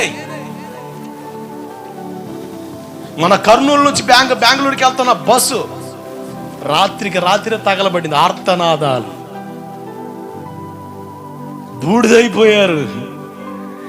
ఎవరు శవం ఎవరో తెలియక తల్లిదండ్రులు గుండెలు బాదుకుని అందరూ సాఫ్ట్వేర్లో పనిచేసే వాళ్ళే. బస్సు డిక్కీలో బ్యాగ్స్ ఉన్నాయి, ఆ బ్యాగ్లో ఐఫోన్స్ ఉన్నాయి. ఐఫోన్ మెయింటైన్ చేసి అంత స్టాండ్ ఉంటే వాడు సాఫ్ట్వేర్ కంపెనీలో పనిచేసేవాడు. చాలా మంది సాఫ్ట్వేర్ వాళ్ళే. ఆ రోజు రాత్రి ఆదివారం పూట ఒకడు ఫుల్గా తాగి బండి నడపడం ద్వారా జరిగిన ప్రమాదం. వాడి వయసు అంతా 19 సంవత్సరాలు. అంటే చిన్న వయసులోనే త్రాగుడుకులో నడుతున్నారండి. ఓ గోవిందపురమా, చేతులు జోడించి చెబుతున్న ఒక సేవకుడిగా, మీ మధ్యన పరిచర్య చేస్తున్న ఒక దైవజనుడికి చెబుతున్నాను, దయచేసి తరాన్ని పాడు చేయొద్దు. చాలా దుఃఖంతో చెబుతున్నాను. నేను బయటికి వెళ్ళాల్సిన సార్, గోవిందపురం మన క్రైస్తవ పాలెంలో తొంగి చూస్తే చాలా తీరని వేదన. చిన్న పిల్లలు త్రాగుడులోనే అవుతున్నారు సార్, అక్రమ జీవితాలతో అవుతున్నారు. ఏం నేర్పుతున్నా పిల్లలకి? మంచి నేర్పగలుగుతున్నావా? నువ్వు చేసే పనికి మళ్ళీ ఇప్పుడు ఒక సామెత ఉంది కదా, బర్రె చేను మేస్తుంటే దోడ ఏడ మేస్తుంది, గట్టు మేస్తుంది. అదేగా మరి పెద్దలు చెప్పిన సామెతలు అర్థం కావట్లేదు సార్. నువ్వు పెద్ద ఫీలింగ్ ఏఆర్ లెవెల్లో పోజులు కొడితే ఎట్ట కుదురుద్ది?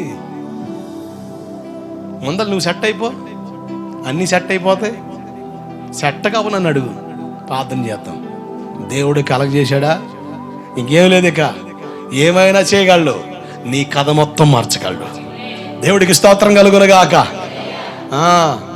నువ్వు సక్రంగా ఉన్నావా, సెట్ అయ్యావా, సెట్ అవ్వట్లేదా, ఏమైనా చేస్తాడు, నీ కథ మార్చేస్తాడు. నువ్వు సెట్ కాకుండా ఎవరిని చేస్తున్నావా, నీ కథ కూడా మారుద్ది. అందుకని పెద్దలు అంటారు కదా, ఓడలు బళ్ళు అవుతున్నాయట, బళ్ళు నీ కథ కూడా మారుతాడు. ప్రేమతో చెప్తున్నాను, మీకు పరిచయం చేసే సేవకుడికి చెప్తున్నాను, 16 సంవత్సరాలు పైబడి మీ మధ్యలో సేవ చేస్తున్నాను. దేవుని వాక్యాన్ని హృదయంలో పని చేయకపోతే నష్టపోతావు.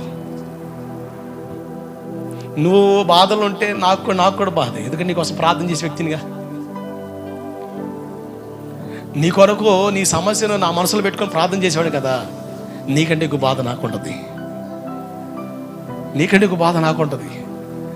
నువ్వు దీవెనకరంగా ప్రయోజనకరంగా ఉంటే నేను చెబుతున్నాను, నువ్వు ప్రయోజనకరంగా మారితే, ఒకవేళ నువ్వు దేవునికి ఇష్టంగా బ్రతకడం వల్ల ఇతరులు ఎవరు ఇష్టపడకపోయినా వ్యతిరేకించినా నీ కొరకు సంతోషించి ఒక వ్యక్తి ఉన్నాడు. Is none other than the Charles Finny.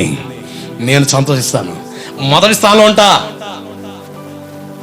నువ్వు దేవుని మాట వినకుండా లోబడకుండా తిరిగితే మీ అమ్మా నాన్న కంటే ఎక్కువ తొక్కపడేది నేనే, ఎందుకంటే నేను నీకు తండ్రిని కనుక.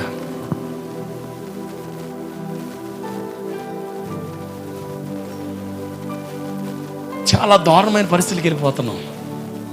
తగలబడిపోయారు సార్. రాత్రి ఆ మనిషి తాగి డివైడర్ తగిలి పడితే స్పాట్లో చచ్చిపోయాడు. ఎంత దారుణం సార్. ప్రాణం వీళ్ళు అర్థం కావట్లేదా? విచ్చలు పెడితనానికి అంత సులువుగా ఎందుకు తావేస్తున్నావు నాకు అర్థం కాదు. తేడా పడిన తర్వాత ఇబ్బంది పడేది నువ్వే కదా. నీ బాధ ఎవరు భరించలేరు కదా. నీకేదైనా బాధ అయ్యో పాపనే వాళ్ళమే, కానీ నీ బాధను మేము షేర్ చేసుకోలేము కదా. ఎందుకు అంత బాధపడతావు? చేతులారా నువ్వే తేడా పడి ఎందుకు అంత ఇబ్బంది పడతావు నాకు అర్థం కాదు. ఆలోచన చేస్తున్నావా? సరి చేసుకోవాలని ఆలోచన వస్తుందా? దేవుని దగ్గర మనం ఎందుకు వస్తున్నాం? నీతిమంతులమా? అవండి, బైబిల్ చెబుతుంది ఆయన నీతిమంతుల కొరకు రాలే, పాపుల కొరకు వచ్చాడు. మనం దిద్దుకోవడం దేవుని దగ్గరికి వస్తున్నాం. దేవుడికి స్తోత్రం కలుగునగాక. ప్రయాసపడి భారం మోస్తున్న సమర్థంలో నా దగ్గర నేను మీకు బిస్కెట్లు ఇస్తాను కదా. ఏమిస్తానన్నాడు? కాదు, బిర్యానీ పెడతానన్నాడు. అవును కదా. ఇవన్నీ బయట దొరుకుతాయి సార్. దొరకంది ఒకటే, విశ్రాంతి, నెమ్మది లేదు. అందుకని పాడతాం కదా, ఐశ్వర్యం కొదువేమీ లేదు, కుటుంబములో కొరతేమీ లేదు. మరి ఎందుకట్ట చెంత పెట్టే మొహం? అయినను ఎందుకో సమాధానం కొదువైనది. ఏంది మరి? అన్నీ ఉన్నాయి కదా. అది ఇచ్చేవాడు ఎవరయ్యా అంటే దేవుడే. ఇది కొట్లో దొరికేది కాదు, వీధుల్లో దొరికేది కాదు, రోడ్లో దొరికేది కాదు, పక్క రాష్ట్రంలో దొరికేది కాదు. అది దేవుని కాడే దొరుకుతుంది. గట్టిగా చప్పలు కొడుతూ స్తోత్రం చెబుదాం. హల్లెలూయా. విశ్రాంతి పొందావా? నెమ్మది పొందావా? ధైర్యం పొందావా? బ్రతుకుతావు, బ్రతకగలుగుతావు. మనిషి విసికి వ్యాసారి చచ్చిపోవాలనుకున్నాడండి. విరక్తి కలుగుతుందట, విసుకొచ్చేస్తుందట. ఆ విరక్తి విసుకుపోయి దేవుని కొరకు బ్రతకాలన్న మనసు నీకు కలుగుద్ది. దేవుని సన్నిధిలో గొప్పతనం అది. అందుకని దేవునికి మనం రావాలి. ఇది మన తండ్రి ఇల్లు. ఇది ఎవరి ఇల్లు? ఇది తండ్రి ఇల్లు. ఇది నీ తండ్రి ఇల్లు. ఇది ఎవరు మాట్లాడుతుంది? చార్లెస్ ఫిన్నీ పాస్టర్ మాట్లాడలే. నీ కన్న తండ్రి, నిన్ను సృష్టించిన తండ్రి మాటలు ఇవి. నీ భవిష్యత్తు ఎరిగినోడు ఆయన. నీ ప్రస్తుత పరిస్థితి ఎరిగినోడు, తర్వాత విషయాలు కూడా ఎరిగినోడు మాట్లాడుతుంది. సమరయస్త్రి ఒక 15 నిమిషాలు 20 నిమిషాలు మాట్లాడింది దేశ ప్రభుత్వం. అవంటది, నేను చేసినవని నాతో చెప్పిన వాడు మెస్సయ్య కాడా. అంత బాగా అర్థమయ్యాడు దేవుడు ఆమెకి. మనకి దేవుడు అర్థం అవ్వాలి. దేవుని సన్నిధి విలువ అర్థం కాకపోతే నష్టపోతాం. నష్టానికి ఒడిగట్టే పరిస్థితులు మీరు చేయకూడదని నా ప్రార్థన. దేవుని వాక్యం మన హృదయాల్ని నింపునుగాక. ఈరోజు మనిషి గర్వించి నష్టానికి ఏడబడుతున్నాడు. గర్వం చాలా ప్రమాదకరమైంది. ఐగుప్తులు గర్వించారు ఆ దేశాన్ని బట్టి. ఐగుప్తుల అల్పకాల పాప బాగుందని చెప్తుంది బైబిల్. ఐగుప్తులో అల్పకాల పాపాన్ని బట్టి కలిగిన 2 ప్రతిఫలాలు కనబడతాయి. పాపంలో ఉన్న వ్యక్తి కూడా ఈ 2 అనుభవిస్తాడు. పాపంలో జీవించే వ్యక్తి, లోక సంబంధంగా జీవించే వ్యక్తి 2 అనుభవిస్తాడు. ఒకటి అవమానం. ఏంటి? అవమానం. పాపం నీకేం తీసుకొస్తుంది? అవమానం తెస్తుంది. నీ భార్య నీకు విలువ ఉన్నదా? నీ పిల్లల కాడ నీకు విలువ ఉండదా? నీ ఇంట్లో వాళ్ళ కాడ నీకున్న విలువ నువ్వే సింపుల్గా తొంగలో దొక్కే. రోడ్లు నీ బజార్లో నీకు విలువ ఉండదా? ఈడేనాడు తాగిన గోలు చేస్తాడు, తాగిపోతే సన్నాసి పోయిందిగా. నువ్వు ఎంత పోగేతో ఉపయోగం సార్, ఒక్క దెబ్బతో పోయింది కదా. ఈడ కొంపలు నాశనం చేస్తాడు సార్. ఇక్కడ రోజుకు వాళ్ళతో పోతాడు ఈడ. అది గొప్ప అవమానం కాదు, అది నామర్ది కాదు. 2 పోగొట్ట జాలని రోగాలు ఏంటి? అసలు ఏ డాక్టర్ కూడా బాగు చేయలేడు. ఏ డాక్టర్ బాగు చేయరు. పోగొట్టగా చాలని రోగాలు రావడానికి కారణం ఏంటంటే మనిషిలో చెలరేగుతున్న పాపమే. నువ్వు దేవుని చేతిలో లేవు, నువ్వు దేవుని మాట అంటలే. అందుకనే ప్రకృతి దేవుని ఆయుధం. ఒక్క మాట పలికితే చాలా రెప్పపాటున మొత్తం ఊడ్చుకొని పోతుంది. బైబిల్ చాలా స్పష్టంగా చెబుతుంది. ఇప్పుడు మనం ఏమనుకుంటాం, కలిసి రావట్లేదంటే వాస్తు లేకపోతే ఏంటి ఈ దోషం ఆ దోషం అని. నువ్వే పెద్ద తేడా. బైబిల్ చెబుతుంది వాటి క్రమాలు మారడానికి మీ దోషాలే కారణం. మీకు మేలు కలగపోవడానికి కారణం ఏంటట? చదవండి ఇర్మియా పుస్తకం 5వ అధ్యాయం చూడండి ఆ మాట. ఎంత స్పష్టంగా దేవుడు చెబుతుంటే వీళ్ళకాడ ఆళ్ళకాడ పోయి డబ్బులు పోగొట్టుకుంటుంది. నాకు అర్థం కాదు. 25 వచ్చిన 5:25 ఇర్మియా.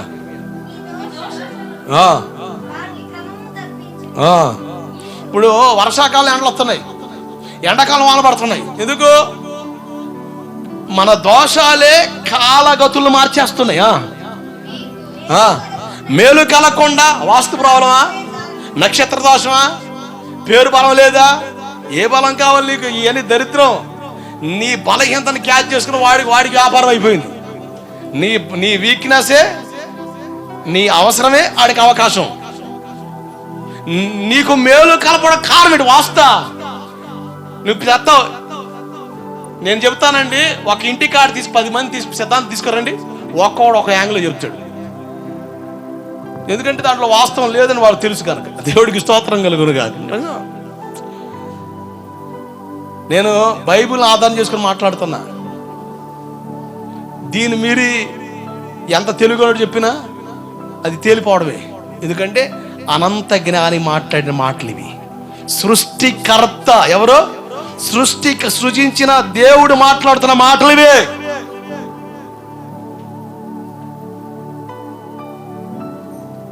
ఏం కలిసి వస్తుంది? నువ్వు పాపం మాను, నీ పనికిమాల పనులు మాను, నువ్వు ప్రయోజనకరంగా మారుతావు. నీకు ప్రయోజనకరంగా ఉంటావు, నీకు దేవుని నిలబడుద్ది. ఇవన్నీ మానవ ప్రయత్నాలండి. దేవుని ఆలోచన విను. నీ పాపమే కారణం బైబిల్ చెబుతుంది. ఈరోజు ప్రకృతిలో మార్పు రావడం కారణం ఏంటి? కరోనాకి కారణం ఏంటి? ఈ తుఫాన్లకు కారణం ఏంటి? ప్రతి సంవత్సరం, ఈ మధ్య కాలం ప్రతి సంవత్సరం మీరు గమనించండి రికార్డు. మీరు వర్షాలు పడిన రికార్డు మీరు గమనించండి. వర్షాలు పడిన ప్రతిసారి కొన్ని ఊర్లు లేచిపోతున్నాయి. 2 సంవత్సరాల క్రితం వాన పడితే తిరుపతిలో ఒక ఊరు మరుగైపోయింది. తెల్లారిలో పాడలేదు, ఈ ఊరు మొత్తం కొట్టుకుపోయిందట. పునాది గట్టిగేసాడుగా, స్టాండర్డ్ కట్టాడుగా. ఒక్క దెబ్బ. మనం కొడితే అబ్బా అంటాడు, దేవుడు కొడితే బొబ్బోవడమే. మనం కొడితే అబ్బా అంటాడు, దేవుడు కొడితే బొబ్బోవడమే. నష్టం తెచ్చుకోవద్దు. నువ్వు దేవుని చేతిలో లేవు, కానీ ప్రకృతి దేవుని చేతిలో ఉంది. ఎందుకో తెలుసా? ఇవన్నీ కలిగించేందుకు. ఆయన స్వప్నతోడు కాదు, ఆయన స్వార్థపడు కాదు. కనీసం నాకు భయపడలేదుగా, కనీసం నీ రోగానికి భయపడతావేమో, నీకున్న నష్టానికి అలాగన్నా దేవుని వైపు తిరుగుతావేమన్న ఆశ, ఒక చిన్న ఆశ. దేవుడు ఎవరికి కీడు చేయడండి, దేవుడు ఎవరికి అన్యాయం చేయడు. ఆయన మౌనం అయితే సైతం కూడా చల్లరైతాడు, అది అంతమించి లేదు. ఆయన మౌనం అయ్యాడా, సైతం కూడా చల్లరేగుతాడు, అంతే. అంత ఆయన కీడు చేయడు. భూమి ఘోషిస్తుందట వీళ్ళు భరించలేకపోతున్నారని. దేవుడు చెబుతున్నాడు, ఉండరా అరే భూమి ఉండరా. ఆకాశం అక్క గోల చేస్తుంది, డాడీ నిప్పుల వర్షం కుప్పించి అత్తల మీద చూడలేకపోతా నీళ్ళు పాపిచ్చే వారాలు బరి తెగించాడు. ఉండమ్మా కంగారు పడక, దేవుడు కామయ్యాడనుకో ఈ శాలరీ అయిపోతున్నాయి, ఈ శాలరీ అవుతున్నాయి. నష్టం మనం చూస్తున్నాం. దేవుడు మన పక్షాన ఉన్నంత వరకు, యెహోషువ పక్షాన దేవుడు ఉన్నాడు. సూర్యుడా గిబియోనులో నిలిచిపో, చంద్రుడా ఆగిపో అన్నాడు అంతే. అందుకనే ఫిబ్రవరి మాసంలో 28 రోజులే కనబడతాయి. దేవుడికి స్తోత్రం కలుగునుగాక. అంటే యెహోషువ పక్షాన పనిచేసింది ఎవరు? దేవుడు పనిచేస్తే సృష్టి కూడా మన మాట అంటది. ఆమేన్, హల్లెలూయా. దేవుడిని పక్షాన కుక్కని మాట అంది, మీద పడి కరిసేద్ది. ఈ మధ్య కుక్కలు కరిసేస్తున్నారు భలే దారుణం కాదు. కుక్కలు చంపుతున్నారు జనాల్ని. వాటి పంటికి బలం వచ్చేసిందండి, కుక్కలు చంపి అతని మనుషుల్ని. భలే విచిత్రమండి. కుక్క సాధువు జీవి, ఈ మధ్య కుక్కలు కలిసి చంపేస్తున్నాయి పెద్దోళ్ళ పిల్లల్ని. ఎంత దారుణం అంటే రాకడ సూచనలు జరుగుతున్నాయని గుర్తించు. నష్టపోతున్నాం మనమే. నువ్వు ఏ పరిస్థితిలో ఉన్నా, ఎలా ఉన్నా, నీకు గోవిందాపురం పల్లె దాటి పోకుండా నీవు ఉన్న ఊర్లోనే ఉన్న ఇంట్లోనే ఉండి నీకున్న దాంతోనే బతికి అంత ఆశీర్వాదం దేవుడు నీకు ఇవ్వగలడు. ఆమేన్, హల్లెలూయా. అసలు వలసిపోవసం లేదండి. మనం సరిగా కట్టబడి, నేను వాస్తవం చెబుతున్నా, నేను దేవుని మనిషిగా మాట్లాడుతున్నా. గోవిందపురమా, నువ్వు దేవునితో కనెక్ట్ అవ్వు. ప్రపంచమంతా కరువు వాటిల్న గోవిందపురాన్ని దేవుడు పోషిస్తాడు. ఆమేన్. నీ బజార్లో ఎంతమంది ఎంతలా ఉన్నా నువ్వు అయ్యేం పట్టించుకోవద్దు. నువ్వు దేవునితో కనెక్ట్ అయి ఉండు, నీ ఇంటిని దేవుడు పోషిస్తాడు. మైండ్ పోద్దాలకి ఇది ఎట్ట సాధ్యం? మనమైతే చేయలేము. మన చేతిలో అయితే ఏమి లేదు, మాయా మంత్రాలు ఏమి లేవు. దేవుడు కలగ చేసుకుంటేనే ఆయనకి అవకాశము. ప్రకృతి వైపరీత్యాలు ఎలా ఉన్నా, ఏ స్థితిలో ఉన్నా, ఎలా ఉన్నా, దేవుడు నీ విషయంలో కలగ చేసుకుంటే ఖచ్చితంగా దేవుడు నీ విషయంలో ఖచ్చితమైన కార్యాన్ని జరిగిస్తాడు.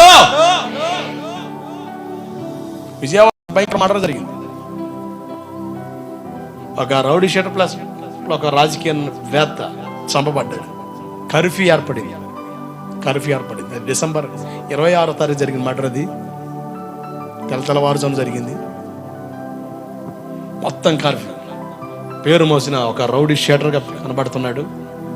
అన్ని విధాలుగా అన్ని బలాలు కలిగిన వ్యక్తి సడన్గా చంపబడితే అసలు ఆ రాళ్ళు రోబడుతున్నాయి. బయట రాళ్ళ శబ్దం, బయట కర్రల శబ్దం. కొట్టేసుకుంటున్నారు. కర్ఫ్యూ 144 సెక్షన్, ఎవరు బయటకు రావద్దు. షూట్ అవుట్ సైట్ ఆర్డర్స్ కూడా రిలీజ్ అయ్యే పరిస్థితులు వచ్చేసినాయి. ఆ ఒక ప్రాంతంలో, ఒక పూరి ఇంటిలో ఒక ముసలమ్మ, ఒక మనవడు బ్రతుకుతూ ఉన్నారు. కర్ఫ్యూ. ఆ ముసలమ్మ వీళ్ళు ఆ ఇంటికి వెళ్ళి పాకి పని చేసి వస్తే కాస్త ఏదో జీవనం జరుగుతుంటుంది. ఆ మనవడు ఏవో సెలవులు వచ్చినాయని ఈ ముసలమ్మ కాడు ఉన్నాడు. వీళ్ళిద్దరే బయటికి వెళ్ళే అవకాశం ఇంట్లో పని అయిపోయినాయి. ఈ పిల్లోడు, ముసలమ్మ ఆకలి అవుతుంది, అరే బాబా బయట చూస్తే పోలీసులు ఉన్నారా, కాల్పులు వినబడుతున్నాయిరా, కర్రలు కొట్టుకుంటున్నారా, రాళ్ళు వేస్తున్నారు, చచ్చిపోతారా, ఎడవుంటకు చచ్చిపోతాను ముసలమ్మ. సరే ఏం మనం ప్రార్థన చేద్దాంరా, ఏలి అని దేవుడు పోషించాడు కదా, విన్నావా సండే స్కూల్లో పాఠం, ప్రార్థన చేద్దామని. దేవుడు ఏదో కాకిని పంపిస్తాడు రా, కాకిని పంపిస్తాడు ప్రార్థన చేద్దామంటే ఆకలి మీద వాడు ప్రార్థన చేయాలనిపించింది. వాడు ముద్దుగా మోకరించి ముసలంతో ప్రార్థన చేస్తున్నాడు. ముసలం చెప్పింది కథ ఏంది, కాకిని పంపిస్తాడు రా, కాకి వస్తుంది రా మనకి ఆహారం తీసుకొస్తుంది రా. అది పూరీలు కదా, వెనకాల గోడకి ఒక కిటికీ ఉంది, గాలి రావడానికి, వెలుతురు రావడానికి ఒక కిటికీ వెనకాల. ఈ పిల్లడు ప్రార్థన చేస్తుంటే వీడికి అనిపించింది, ఇంత కిటికీ మూసినట్టు కొన్నాను చూశాడు, మూసింది. వెళ్ళి దాన్ని తీశాడు. కిటికీ ఎందుకు తీసేవరా? రాళ్ళు లోపలికి వస్తాయి. ముసలమ్మ కాకి వస్తుందంటివే, మళ్ళీ మూసేస్తే లోపల రాదు అన్నాడు. సరే ప్రార్థన చేయి అని చెప్పి ప్రార్థన చేస్తున్నారు. ఒక ఆయన లాఠీతో కొడతాడు, ఏ ఇంట్లో ఎవరా, కిటికీ పోయాడు. ఈ పిల్లోడు వెళ్ళాడు, ఎవడనివా? మా ముసలమ్మ నేను ఉన్నాం సార్ ఇంట్లో, కిటికీ పోయి రాళ్ళ లోపలికి వస్తాయని. సార్ ఆకలేస్తాం సార్, మా ముసలమ్మ ఇంట్లో ఏమి లేవు, ప్రార్థన చేద్దాం, కాకిని పంపిస్తాడు దేవుడు అన్నాడు, అందుకని కిటికీ తీసా. చాలు పోయి అని చెప్తే అదురుపోయి మూసాడు. కిటికీ మూసేసాను, కాకి రాదేమో, వచ్చి వెళ్ళిపోద్దాను. అలాగే మోకరించి ప్రార్థన చేస్తున్నాను, ప్రభా నువ్వు ఏ విధంగా చేతనైనా అయ్యా, ఇది ఈ గుడిసెలో ఈ ఆకుల ఆ తాటకుల మధ్యలో కాకి వచ్చేటట్టు చేయి ప్రభా అని ప్రార్థన చేస్తాడు. పిల్లోడు ఆకలికి మళ్ళా దమ్మ కొడుతున్నాడు. మళ్ళీ వెళ్తాడు, కిటికీ తీశాడు. సార్ తీసుకో అని నెలకు కావాల్సిన సరుకులన్నీ కూడా ఒక్కొక్కటి వాడెత్తున్నాడు. సార్ ఎందుకు ఎత్తున్నాడు సార్? వద్దులే అంటే ఆ పిల్లోడు కదా, వాడికి ఏం తెలియదు అంటాడు. కాకి వస్తుంది, మాకు కాకి వస్తుంది అన్నాడు. ఈయనంటాడు, ఆ కాకి నేను అన్నాడు. ఏ కాకి? పోలీస్ కాకి. దేవుడికి స్తోత్రం కలుగునుగాక. ఆ కాకి నేనే, పోలీస్ కాకి. అంటే దేవుడు కలగ చేసుకుంటే మన జీవితాల్లో దీవెన అట్లా కలుగుతుంది. మనం దేవుని చేతిలోకి రావడం ఆశీర్వాదం అండి. పోగొట్టగల రోగాలు, ఈరోజు దీర్ఘకాలిక రోగాలతో బాధపడుతున్నారు. నేను చెప్తున్నాను, రోగాలు రావడం కారణం ఏంటి? What is the reason? అసలు వైద్య శాస్త్రానికి అందరి రోగాలు వస్తున్నాయండి. ఇప్పుడు డాక్టర్లు కూడా మైండిపోతుంది, ఏ రోగం అర్థం కావట్లేదు. రకరకాల వైరస్ వచ్చేస్తున్నాయి, చచ్చిపోతున్నారు. మన గుంటూరు పక్కన తురకపాలెంలో ఒక్క నెలలో 40 మంది నేల కొరిగారు, అదురుపోయారు. ఏమైందని ఆ గ్రామంలో పనిచేసే సేవకులు అందరూ ఏం చేశారు తెలుసా? మన కాడికి వచ్చిన సునీల్ అన్న, మన కాడికి వచ్చిన మృత్యుంజయ రాజు అన్న, వీళ్ళిద్దరూ ఆ ఊర్లో సేవ చేసేవాళ్ళు. వీళ్ళతో పాటు సేవకులు అందరూ కూడా వాళ్ళ సంఘాలతో ఉపవాస ప్రార్థనలు ప్రకటించారు. దేవుడికి స్తోత్రం కలుగునుగాక. మరణపు నుంచి తప్పించే దేవుడికి మొరపెడదామని ఉపవాస ప్రార్థనలతో ప్రార్థన చేయడం ప్రారంభించారు. ప్రభుత్వ యంత్రాంగాలంతా కూడా టార్గెట్ చేస్తారు. ఏం జరుగుతుంది తురకపాలెంలో? What is the reason?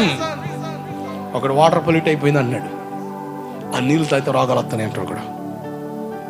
ఒకడు అక్కడ తినే ఆహారం బట్టి వస్తున్నాయండి. అర్థం కావట్లేదు డాక్టర్లకి. వైద్య శాస్త్రంగా అందని పరిస్థితులు ఈరోజు భూమి మీద కనబడుతున్నాయి. పోగొట్టకోలు జాలని రోగాలు. ఈరోజు రోగానికి రావడానికి కారణం ఏంటి? వన్ ఆఫ్ ద రీజన్, ప్రార్థన చేస్తే ఎందుకు స్వస్థతలు జరుగుతున్నాయి? 10 మంది ఎగతాలు చేస్తారు, ప్రార్థన చేస్తే రోగాలు పోతే, ప్రార్థన చేస్తే రోగాలు పోతే హాస్పిటల్ ఎందుకు? నీకు సక్కరంగా అర్థమైతే వాక్యం. ఓ పాస్టర్ గారు నన్ను అడుగుతున్నాడు, నేను చెప్పా ఆరాధనలో వాక్యం చెప్తే ప్రార్థన చేస్తుంటే, పాస్టర్ గారు వాక్యం భలే ఉందండి, భలే విన్నాను, బాగా చెప్తున్నారు మీ వాక్యం, నేను వారం విన్నాను. ఓ పాస్టర్ గారు కోరపాడు నుంచి, పెద్ద కోరపాడు నుంచి ఫోన్ చేశాడు. మీరు లాస్ట్లో స్వస్థ ప్రార్థన అంటున్నారు, మరి స్వస్థతలు ఎవరు చేస్తే హాస్పిటల్ ఎందుకు అన్నాడు. నేను అప్పుడు అధ్యయనం చేశాను, ఇటువంటి వాళ్ళకి మనం ఆలోచన చెప్పాలని. అప్పుడు నాకు 4 కారణాలు కనబడ్డాయి. ఈరోజు ప్రార్థన చేస్తే కడుగుతులు కరిగిపోతున్నాయి. ఈరోజు ప్రార్థన చేస్తే రోగులు బాగుతున్నారు. కారణం తెలుసా? 75% రోగాలు దెయ్యాల వల్ల కలుగుతున్నాయి. దేనివల్ల? నీ రోగానికి కారణం దెయ్యమా? యేసు నామములో ఆజ్ఞాపిస్తున్నా, అంతే. దెయ్యంతో పండుకున్న రోగం కూడా పోద్దంతే. దెయ్యం తెచ్చిన రోగం అది కనుక అది వైద్యులు కూడా అర్థం కాదు. నా సేవలు రికార్డులు చాలా ఉన్నాయి. ఇప్పుడు కూడా దేవుడు జరిగిస్తాను వస్తున్నాడు. దెయ్యాల వల్ల కలిగే రోగాలు ప్రార్థన వల్లే క్యూర్ అవుతున్నాయి. కనుక దెయ్యాల వల్ల కలిగే రోగాలు ఉన్నాయి. 2, నీ పాపాన్ని బట్టి రోగం వస్తుంది. నువ్వు చేసే దోషం బట్టి రోగం వస్తుంది. కనుక ఇటువంటి రోగాలకి నువ్వు ఎంత ప్రార్థన చేయించుకున్నా, ఎన్ని మందులు వాడిని, ఐగుప్తు కుమారి విస్తారమైన ఔషధం వల్ల నీకు చికిత్స కలగదు అని బైబిల్ చెబుతుంది. నువ్వు ఎన్ని ట్రీట్మెంట్ వాడు, ఎంతమంది వైద్యుల దగ్గరికి వెళ్ళు, నువ్వు భూత వైద్యుడి దగ్గరికి వెళ్తావో లేకపోతే సాధారణ డాక్టర్ దగ్గరికి వెళ్తావు, ఎక్కడికైనా వెళ్ళు, నీ రోగం కుదర్చబడదు. అయ్యో ఈ పాస్టర్ ప్రార్థన చేస్తే చచ్చిపోయిన లేశారంట, ఈ పాస్టర్ ప్రార్థన చేస్తే తిరుగులేదట, పాస్టర్ గారు పిన్ని గారు నా నెత్తి మీద పెట్టి ప్రార్థన చేయి, జుట్టు ఉడుద్దు కానీ నీ రోగం పోదు. What is the reason? కారణం ఒకటి, నీ పాపను ఒప్పుకుంతే. నీ పాపను ఒప్పుకో. నీ రోగానికి రీజన్ పాపమా? ఎన్ని టాబ్లెట్లు వాడినా తగ్గట్లేదా? నీ లోపల ప్రభా పలానా పాపం నాలో నన్ను క్షమించను. దేవుడు క్షమించాడా? ఇక నీకు వైద్యంతో పని లేదు. దేవుడు క్షమించాడా? నీకు పాస్టర్ గారితో కూడా పని లేదు. నీ రోగం నిన్ను విడిచిపోద్ది, నువ్వు దిగ్గును లేచి నడుస్తావు. దేవుడికి స్తోత్రం కలుగునుగాక. మూడో, మన శరీరం బలహీనమైంది. ఏంటి చెప్పండి? శరీరం బలహీనం. మనం తినే ఆహారం మంచిది కాదు. నిద్రలు కాస్తుంటాం, టయానికి ఆహారం తిన్నాం. ఒక టయాన్ని తిన్నా తినే బో మంచిది కాదు. మనం తినే బో తింటే పొట్టలు వస్తాయి. ఏమవుతున్నాయి? మీరు నార్త్ వాళ్ళు చూడండి, వాళ్ళు సన్నగా, నాజుగ్గా, చక్కగా, చిలకడ దుంపల్లాగా ఎర్రగా కనబడుతుంటారు. ఎందుకు వాళ్ళు? నేను వారం రోజులు రాజస్థాన్లో రొట్టెలు వేస్తున్నా. రొట్టెలు తిన్నానండి, ఇంటికి వస్తే 3 కేజీలు తగ్గా. నేను అనుకున్నా పెరుగుతాను అనుకున్నా, అక్కడ పోతుంటే 3 కేజీలు తగ్గా. అప్ప స్తోత్రం అనుకున్నా. వాళ్ళు పెట్టి రొట్టెలు 2 తింటేసి ఆకలి అయిపోయిందండి. ఏ సినిమాలోకి వాక్యం పరిచయం చేయడం, మరి హోటల్లో చూడండి. అసలు జరిగింది ఏముంది? ప్రశాంతం. ఏం మాట్లాడు మళ్ళీ అలాగే రొట్టెలు. వాళ్ళు తినేది బాస్మతి రైస్. 2003లో రాజస్థాన్ పోతే మన కోట బియ్యం ఉంటుంది చూసారా, ఓనం రైస్ అని కేరళ వాళ్ళు తింటారు. చాలా మన కోట బియ్యం చాలా ఉంటాయి. వాటిలో చాలా ఆరోగ్య ఔషధాలు ఉంటాయని ఆహారం తింటారు వాళ్ళు. ఈ రాజస్థాన్లో అవి తినేవాళ్ళు. ఇప్పుడు బాస్మతి రైస్, దాంట్లో ఒరిజినల్ బాస్మతి ప్యూర్, దాంతోపాటు రొట్టెలు. నార్త్ వాళ్ళు ఇంత అన్నం పెట్టుకుంటారా, 2 రొట్టెలు వేసుకుంటారా, కూరలో ఎంత తీసుకుంటారు. మన వాళ్ళు బొచ్చికేస్తారు. బొవ్వ బొచ్చికేసి కూర ఎంత బొవ్వ ఎంత. అందుకని పొట్లు బరిగొడ్లకు వచ్చినట్టు వస్తున్నాయి. అదే గ్యాస్ పొట్ట అంటే ఏ పొట్ట శుభ్రంగా పీకి తగిలించు వంటని చేద్దాం మీ ఆడవాళ్ళు. ఏ మానవ గ్యాస్ అంట. ఏ గ్యాస్ ఇది? గోబర్ గ్యాస్, మానవ గ్యాస్ పొట్ట అంట. గ్యాస్ ఎగదంతే ఆ స్ట్రోక్లు అంట, మసాలా ఫుడ్లు అంట. రుచికరమైన పదార్థాలు మోసకరం, ఆరోగ్యం కాదు. అంటే మనం తినే ఆహారం మొత్తం కలిసిపోయింది. కొబ్బరి నీళ్ళు అండి, కొబ్బరికాయ దేవుడు కనకొడతా, ఆ నీళ్ళు కూడా కలుషితం అయిపోయింది. ఇప్పుడు కొబ్బరి నీళ్ళు అంటే ఇప్పుడు తాగే వాళ్ళకి అందరికి ఏడెక్కిపోతాయి. ఇక అందరు ప్రయాణాలు బళ్ళు మీద తిడతాను. అప్పుడు అది బళ్ళు కదా, మనిషి నడిగేవాడు కాదు. నడితే చెమట పట్టేది ఆరోగ్యం. ఇప్పుడు సుఖవంతమైన జీవితానికి నాంది పలిక్యం. ఇబ్బంది ఏమీ లేదు. సొక్క నలగదు, చెమట పట్టదు. ఎడిపోయినా బండి దిగేది లేదు. ఈ ఆడగాడికి అల్లాడిపోవడం తప్పేమని చెప్పండి. ఆరోగ్యం, నేను అంటానండి, ఆరోగ్యాన్ని కాపాడుకోవడం కూడా ఆశీర్వాదమే. ఆరోగ్యం కూడా ఆశీర్వాదం, అవునా కదా? అనారోగ్యంతో ఉన్నాడు అడగండి, ఆరోగ్యం అంత ఆశీర్వాదం. ఒక్కొక్కడు పల్లెలో ఇన్ని బిళ్ళలు వేస్తున్నాడు. ఒక్కొక్కడు ఇన్ని బిళ్ళలు అవి రోజు మింగాలంట. డైరెక్ట్ మింగలేక పెరుగన్నంలో కలిపి తింటాడు ఒకడు. మరి ఏం చేస్తాడు? తినపోతే నొప్పి తాగదు, తింటేనేమో నోరంతా సేదు, విషమైపోతుంది. ఇన్ని బిళ్ళండి. అందుకనే పెద్దోళ్ళు ఏమన్నారంటే, ఆరోగ్య సూత్రాలు చెప్పేవాళ్ళు ఏమన్నారంటే, ఓ చక్కని మాట మీకు చూపించా.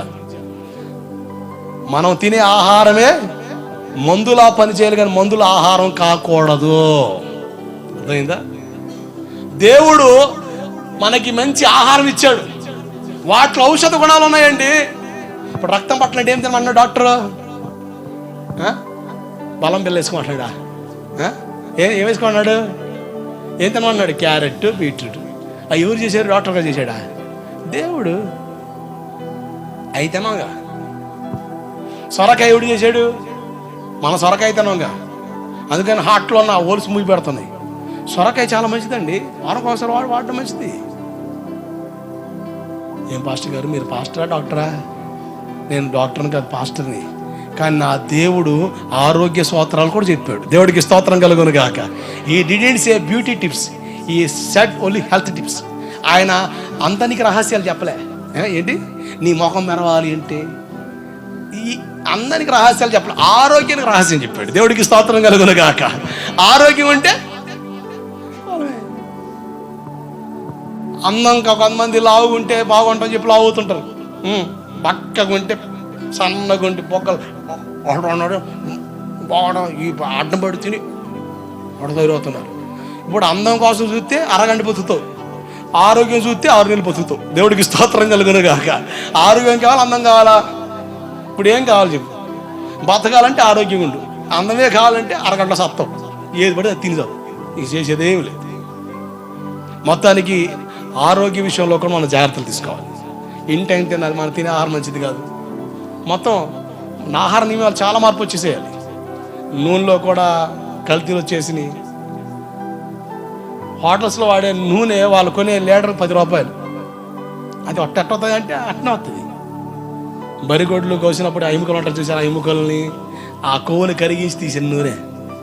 పాలు ప్యాకెట్లు తయారు చేస్తున్నారండి ఈ మధ్యకాలంలో. వినుకొండలో ఒక పెద్ద కంప్లైంట్ బయటపడింది. ఈ లారీ డ్రైవర్స్ మెయిన్ రూట్స్లో ఈ లారీలో టీ తాగుతుంటారు. ఈ టీతో కణాలు ఏం చేస్తారంటే పాలు రావట్లేదని ఏదో గమ్మంట తెల్లగా ఉంటుంది, దాన్ని కింద మీద కలిపి దాన్ని పాలు లేక చేస్తున్నారు. అది పాలు కాదు అది. మరి అది తాగితే ఆరోగ్యమా అనారోగ్యమా? కానీ భలే టేస్ట్ ఉంటుంది. అది చాలా ప్రమాదం. కనుక ఆరోగ్యాన్ని కాపాడుకోవడం కూడా ఆశీర్వాదమే. ఆరోగ్యంగా ఉంటే దేవుడు, ఉదాహరణకి నాకు 80 సంవత్సరాలు ఇచ్చాడు ఆయన ఆయుష్కాలం. నా జీవిత ఇష్టం మీద 80 సంవత్సరాలు ఈతగాడు బ్రతకాలి, 80 సంవత్సరాలు నా పని చేసి చావాలని దేవుడు గీశాడు అనుకుందాం. నేను అడ్డం పడి తిని ఆరోగ్యాన్ని పాడు చేసుకొని, ఉదాహరణ చెప్తున్నా, అడ్డం పడి తిని ఆరోగ్యాన్ని పాడు చేసుకొని తేడా పడి 50 సంవత్సరాలకే బగిడి తండితే ఎన్ని సంవత్సరాలు వేస్ట్ అయినట్టు? 80 సంవత్సరాలు దేవుడు ఇస్తే 50 సంవత్సరాలకే కాలం చేస్తే 30 సంవత్సరాలు వేస్టేగా. బైబిల్ ఒక మాట ఉంది, ప్రసంగి పుస్తకం 7వ అధ్యాయంలో ఓ మాట ఉంది. నేను అసలైన దానికి రాలే, ఏదో బయట తిరుగుతున్నా ఈరోజు. ప్రసంగి పుస్తకం 7వ అధ్యాయం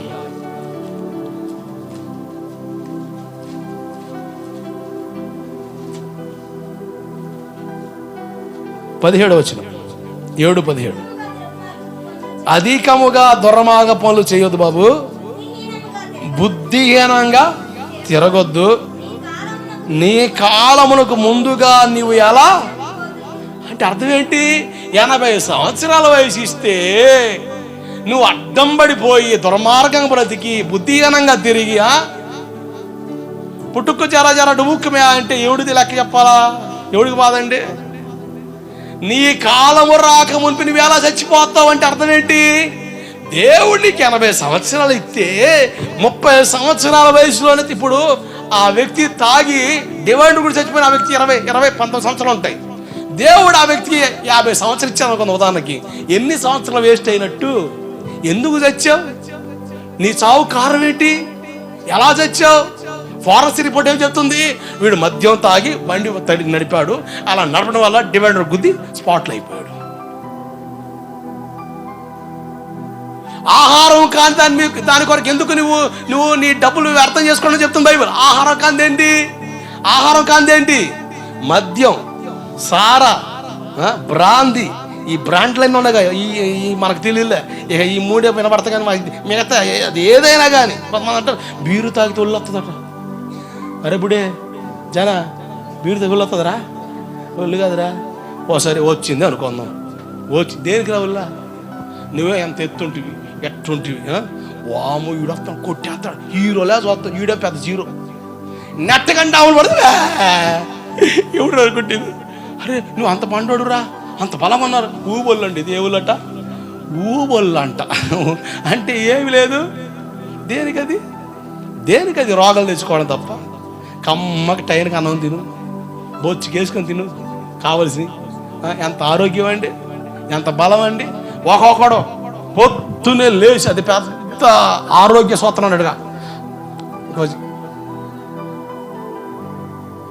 అనుకోండి, అపో వీడి పని బాగుందా, ఎట్టా కొట్టి మళ్ళీ దాన్ని మరి వెరైటీ పెడతా మొక్క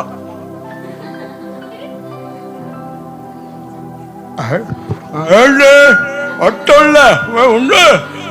అబ్బో దేనికి రయ్యా? టైం పోతేను ఆరోగ్యం కాదా? ఆరోగ్యాన్ని పాడు చేసుకుంటే ఉపయోగం సార్. ఎంత బుద్ధిహీనమని మనం. డాక్టర్ గారు అంటాడు తాగి సత్తావరని, ఒక నెల బాగుంటాడు. ఆ ఇంట్లో ఆ డోలు కూడా మా ఆయన బాగా ఉన్నాడు, అదే కావాలేసి ఇది కావాలేసి. ఈడు ఒక నెల తర్వాత మళ్ళీ ఏరాటం చేస్తాడు, పోరాటం. ఆరోగ్యం తేడాపడితే ఎవరికన్నా నష్టం, నీవే కదా ఇబ్బంది పడేది. నా బాధ ఏంటంటే ఇబ్బంది పడుతుంది నువ్వు. కమ్మగా అన్నం తిను, ప్రశాంతం బ్రతుకు, చక్కగా నీ కుటుంబం ఉంది.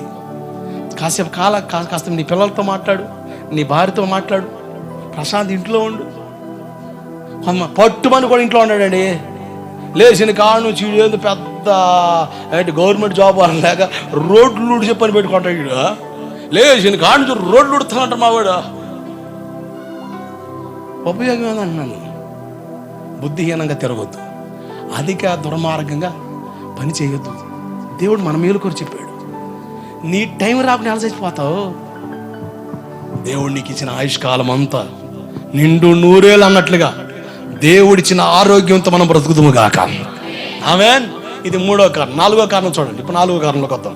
ఇది వివరిస్తాను. యోహాను సువార్త 11:4. రోగాలు రావడానికి, సమస్యలు రావడానికి రీజన్స్ 4వది. ఒకటి, దెయ్యాల వల్ల వచ్చే రోగాలకి ప్రార్థన చేస్తే పోద్ది. నీ పాపమే నీ రోగానికి కారణమైతే దేవుని కాడ ఒప్పుకో, ప్రార్థన చేసుకో, క్షమాపణ కోరు, దేవుడు క్షమిస్తే ఆరోగ్యం. 3, మన శరీరం బలహీనమైంది, మనం తినే ఆహారం మంచిది కాదు కనుక అనారోగ్యాలు వస్తాయి. కనుక జాగ్రత్తగా తినే ఆహార విషయంలో కూడా జాగ్రత్త పడాలి. 4, ఈ వ్యాధి మరణం కొరకు వచ్చింది కాదు, ఈ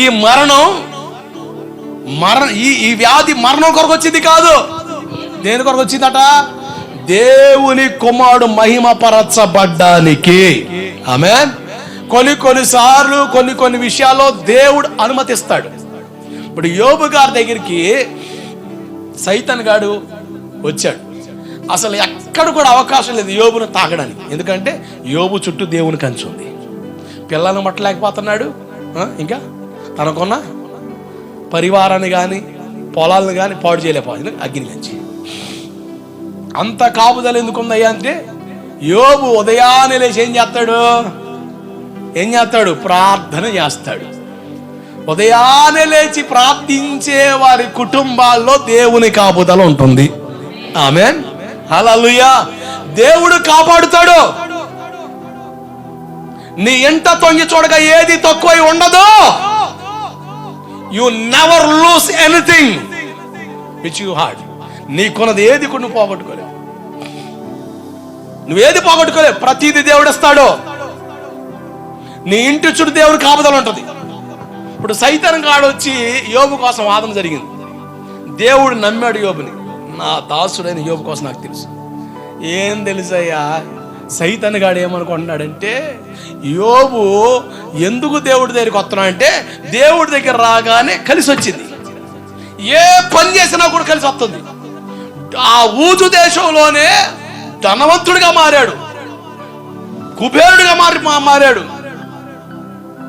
కనుక సైతాన్ గాడు అంటాడు, ఏముంది నువ్వు దీవెత్తనావుగా, ఏ పని చేసినా కలిసి వస్తుంది, అందుకని వస్తున్నాడు అని. అది సైతాన్ గాడు అపోహ. అందుకనే సైతాన్ గాడికి అవకాశం, సరే యోబుకు మొత్తం నాశనం చేస్తే నన్ను దూషించి నన్ను వదిలిపెడితే అప్పుడు నమ్ముతా నా కుమారుడని యోబు నమ్మకస్తుడు కాదని. ముట్టాడు, మొత్తం పోయింది. యోబు ఏమైనా మాట్లాడా? ఏం మాట్లాడలే. దేవునికే మహిమ కలుగునుగాక అన్నాడు. ఆమేన్. స్తుతి కలుగునుగాక అన్నాడు. సైతాన్ గడి మైండ్ పోయింది. ఓహో, ఆస్తి అంటే దేవుడి దగ్గరికి వస్తే కలిసి వస్తుంది కనుక వస్తున్నాను అనుకున్నాను. కాదు 10 మంది పిల్లల్ని ఇచ్చి ఒక్కళ్ళైతే 10 మంది పిల్లలు వేస్తుంటారుగా. దేవుడా, నేను పొరపాటు పడ్డాను కానీ యోబుని ధైర్యం పిల్లలు ఎత్తున్నావుగా, అందుకనే పిల్లల్ని ఇచ్చావుగా, అందుకనే వచ్చాడు. వాళ్ళు చూడు కంటి తీసే అన్నాడు. వాళ్ళు అన్నం తింటుంటే గోడ ఊడి మీద పడితే మా అయితే కాలు ఎరగాలి, అప్పుడు తలకే పగలాలి. 10 మంది చచ్చిపోవడైందండి. 10 మంది చచ్చిపోవడైంది. యోబు ఏమని మాట్లాడా? ఏం మాట్లాడలే. దేవుడిచ్చాడు, ఆయనకే మహిమ అన్నాడు. మళ్ళా సైతం కాదు.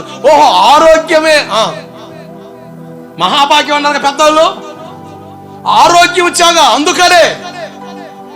సరే ఆరోగ్యాన్ని పాడు చేయి. యోబు చిల్లా పెంకులతో గోక్కునే పరిస్థితి. యోబు గారికి వచ్చిన రోగం ఏంటంటే సోరియాసిస్ వ్యాధి. ఏ వ్యాధి? ఇప్పుడు కనుక్కున్నారు. అప్పుడే ఆ యోబు గారికి ఆ వ్యాధికి 17 లక్షణాలు ఉంటాయి. 17 లక్షణాలు.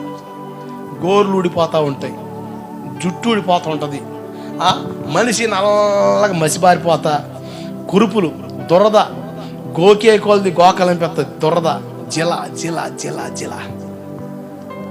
నేను మాటూరులో ఒక సహోదరి, మన పరిచయం ప్రేమించే ఒక తల్లి సహోదరి ప్రార్థన చేయించుకుంది. అన్న నాకు తీరని సమస్య ఒకటి ఉంది, అది అటు చెప్ప నాకు అర్థం కావట్లేదు, చాలా బాధపడుతున్నానన్నా అని. సరే అమ్మా ప్రేరాలు తీసుకురా, ప్రార్థన చేసి పంపిస్తానన్న. ఆమె ఒకరోజు వచ్చింది నా కాడికి, ప్రార్థన చేసి ప్రేరాలు ఇచ్చాను. ఆమెకి అరికాల్లో దొరదంట, అరికాలు దొరద, బండకేసి రుద్దుదట. ఇదే పని, రుద్దడమే తగ్గట్లే, ట్రీట్మెంట్ తీసుకుంటుంది. నేనన్నా ఈ ప్రేరాలు వాడమ్మా, దేవుడు కార్యం చేస్తాడులే అన్న. ఆమె సంవత్సరం తర్వాత నేను ఆ ప్రాంతానికి వెళ్ళినప్పుడు నేను వస్తానని తెలిసి, అన్న మా ఇంటికి ఒకసారి వచ్చిందన్న. ఆ ఇంటికి ఎప్పుడు వెళ్ళాను నేను. సరే అమ్మా అని చెప్పి ఇక అడ్రస్ ఫాలోఅప్ అయ్యాను. ఇంటికి వెళ్ళి ఆమె చెబుతుందన్నా, నీ కాడికి వచ్చినప్పుడు నా కాళ్ళు భలే జిలగా ఉన్నాయి, భలే ఇబ్బంది అనిపించింది, అది సోరియాసిస్ అంటన్నా అంది. యోబు గారు కూడా వచ్చింది వ్యాధి అదేనమ్మా అన్న. అవునా, 17 లక్షణాలు ఉంటాయమ్మా అంటే కొన్ని లక్షణాలు చెప్పింది. అవునా అన్నట్టుగా ఉంది, అది ముదిరే కొల్ల కురుపులు అయిపోతాయి అని అమ్మంటుంది. ప్రార్థనా తైల వాడగా దేవుడు నాకు స్వస్థ ఇచ్చాడు. దేవుడికి స్తోత్రం కలుగునగాక. హల్లెలూయా. దేవుడు ముడితే ఏ వ్యాధిని పోతే అది పోగొట్టజాలని రోగమైన ఉపశమనానికి నీకు వైద్యం అందొచ్చామో కానీ అటువంటి రోగం ఏదన్నా దేవుడు ముట్టాడా నీకు స్వస్థత. ఇక సోరియాసిస్ వ్యాధితో జ్వరం వస్తుంది, నోరంతా సేదు, చిల్లా పెంకులతో గోక్కుండే పరిస్థితి. యోబు ఏం మాట్లాడతలే దేవుడి విషయంలో. మరలా అడావుడికి వెళ్ళిపోయాడు. ఎవడు కొంపల్లో గొడవలు పెట్టేయడు సైతాన్ గాడు. ఈ స్వప్నతోటి పోయి అయ్యా నేను కాదు ఆయన ఎవరక్కడంటే అయ్యా అని 10 మంది వస్తారు యోబు దగ్గరికి. వాళ్ళ ఆడలతో సహా ఎవరు ఆయన దగ్గర రాకుండా చేస్తే అప్పుడు ఖచ్చితంగా నిన్ను దూషిస్తాడు, ఖచ్చితంగా దేవుడు లేడు అంటాడు అని పాట పాడుతున్నాడు. సరే కానీ యోబు గారి పేరు, భార్య పేరు ఏం పేరు? యోబమ్మ. ఈ యోబమ్మ బొబ్బు తెచ్చుకోవడానికి నీళ్ళు తెచ్చుకోవడానికి ఒకప్పుడు సూర్యుడు వెలుతురు అంటే ఏంటో తెలియకుండా బతికినారు ఇంట్లోనే. కానీ ఈరోజు అన్నీ పోయినాయి, అందరితో పాటు కొలాయిల కాడ బిందేసుకుని నిలబడింది. ఎవరక్క ఈమె? మన ఆడోళ్ళు భలే మాట్లాడతారు. ఈ ఇంటి సంగతులన్నీ ఆ ఇంటికి మోసావమ్మ, పొరుగింటి సంగతులన్నీ. ఈ పని బాగా చేస్తారు కదా. తెలీదక్క, అయ్యో భార్య అంట, అమ్మో ఇన్ని సంవత్సరాలు నేను కూడా చూడలేదు అక్క, ఈ మనిషి ఎక్కడికి వచ్చిందండి తెలీదా, అన్నీ పోయినాయి, ఏం చేశారో ఏంటో మొత్తం పోయినాయి అని మాట్లాడుతుంటే మనసు అంత బాధ అనిపించి ఆ కొలాయి కాడ నీళ్ళు కాకుండా బింది పట్టుకొచ్చి ఇసిరి కొట్టి, చావు యోబా, ఓ నా భర్త చావు. ఎంతకాలం దేవుడు అని దేవులెత్తావు, ఆయన్ని దూషించి చావు. ఏమంటే దేవుని దూషించి చావాలా? విడిగా సావకూడదు ఏంది అంటే సైతాన్ని ఎంత ప్రేరేపించాడు ఆమెని? దేవుని దూషించి సావు. యోబు గారు ఏమన్నాడు? అవునే బుజ్జ, ఈ మధ్యన ఆడోళ్ళు కూడా మంచి పేర్లు పెడతారు మా వాళ్ళు. బుజ్జట, గజ్జట, చిట్టంట, పుట్టంట బాబా ఎంత ప్రేమో. బంగారం బద్దలైపోద్ది, జాగ్రత్త. దేవుడికి స్తోత్రం కలుగును గాక. బుజ్జే, నాకు కూడా అదే డౌట్ వస్తుంది, దేవుడు ఎందుకు ఎంత దారుణంగా శిక్షిస్తున్నాడు? అసలు దేవుడు లేడా? దేవుడు అని దేవుడిచ్చి అసలు దేవుడు లేడా అన్నాడా? అసలు ఏం మాట్లాడండి. సైతాన్ గాడి చెంపలు వాసిపోయిన. ఏమన్నాడు తెలుసా? మూర్ఖురాలు మాట్లాడక మేలు అనిపిస్తే కానీ కీడు అనిపిపోతా కదా అన్నాడు. హల్లెలూయా. నా విమోచకుడు సజీవుడు, సజీవుడు సచ్చినోడా? చెప్పండి. సజీవుడు. నా దేవుడు అన్యాయం చేయడం అసంభవం. ఎవరు చెప్తున్న ఈ మాట? కష్టాల్లో, బాధల్లో, ఇబ్బందులు ఉన్న వ్యక్తి. జాగ్రత్తనండి. కొన్ని ఆయన మహిమ కొరకు ఆయన ఆపాదిస్తాడు. వాటిని మనం భరించడం వలన, వాటిని మనం సహించడం వలన దేవుడికి మహిమ. ఇప్పుడు అక్కడ రాబడి, నువ్వు అమితంగా ప్రేమించే నా సహోదరుడైన లాజరు చనిపోయాడు అన్న వార్త విన్నప్పుడు ఆయన ఏమన్నాడు? ఇది మరణానికి కొరకు కాదు, దేవుని మహిమ కొరకే వచ్చింది ఈ వ్యాధి అన్నాడు. అంటే కొన్నిటిని ఆయన మహిమ కొరకు దేవుడు ఆపాదిస్తాడు. నీకు వచ్చిన కష్టం దేవుని మహిమ కొరక అనుభవించు. మేలు అనుభవించలే కానీ కీడు అనుభవించా తగదా? దేవుని కొరకు బాధపడలేమా? దేవుని కొరకు కష్టపడలేమా? దేవుని కొరకు నిందపడలేమా? ఏమండి, పనికి మాల పనులు చేసి తిట్లు తినే వాళ్ళు భలే కర్ణాగా తిరుగుతున్నారు రోడ్ల మీద. అదేదో పెద్ద అవార్డు రివార్డులు అన్నాడుగా. వాడికి లేచి నీకెందుకు?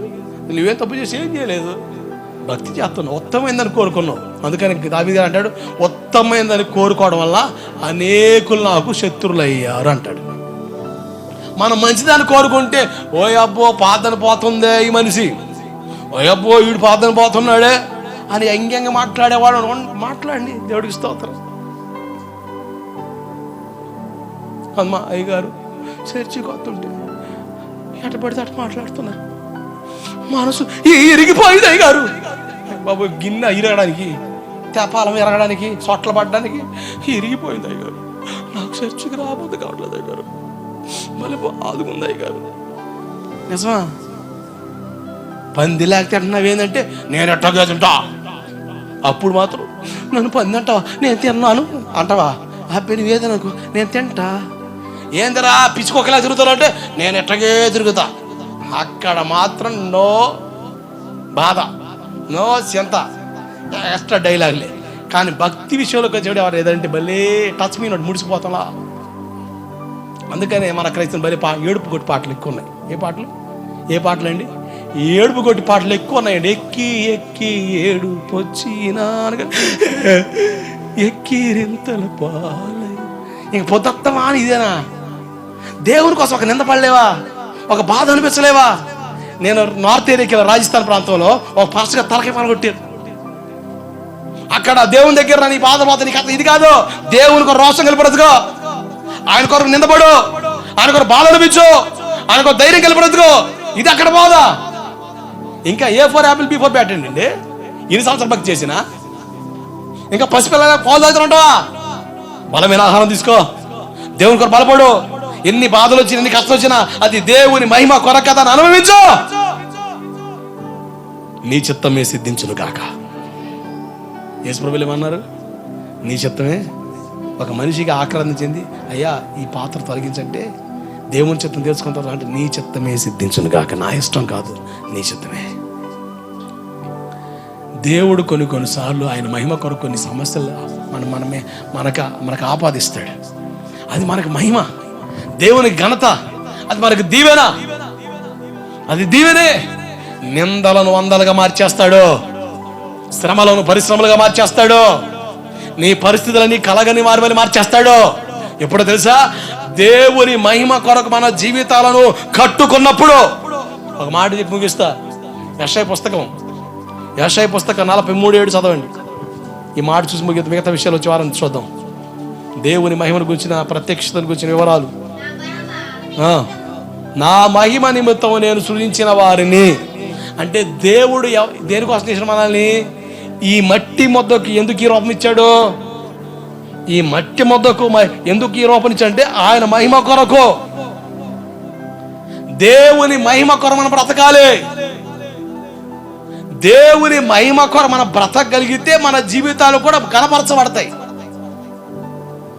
ఆయన స్వార్థపడు కాదు, ఆయన కొర బతికితే మన ప్రయోజనం ఏంటి?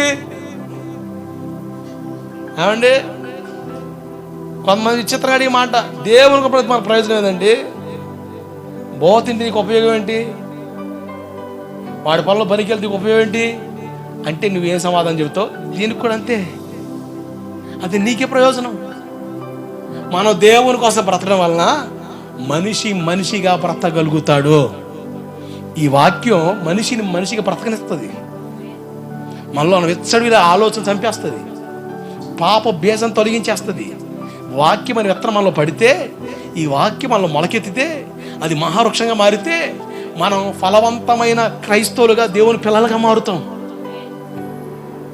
మనిషి మనిషిగా బ్రతకట్లేదండి. సొసైటీలో చాలా మార్పులు వచ్చేసినాయి. ఎవరికి కూడా మనం చెప్పలేకపోతున్నాం.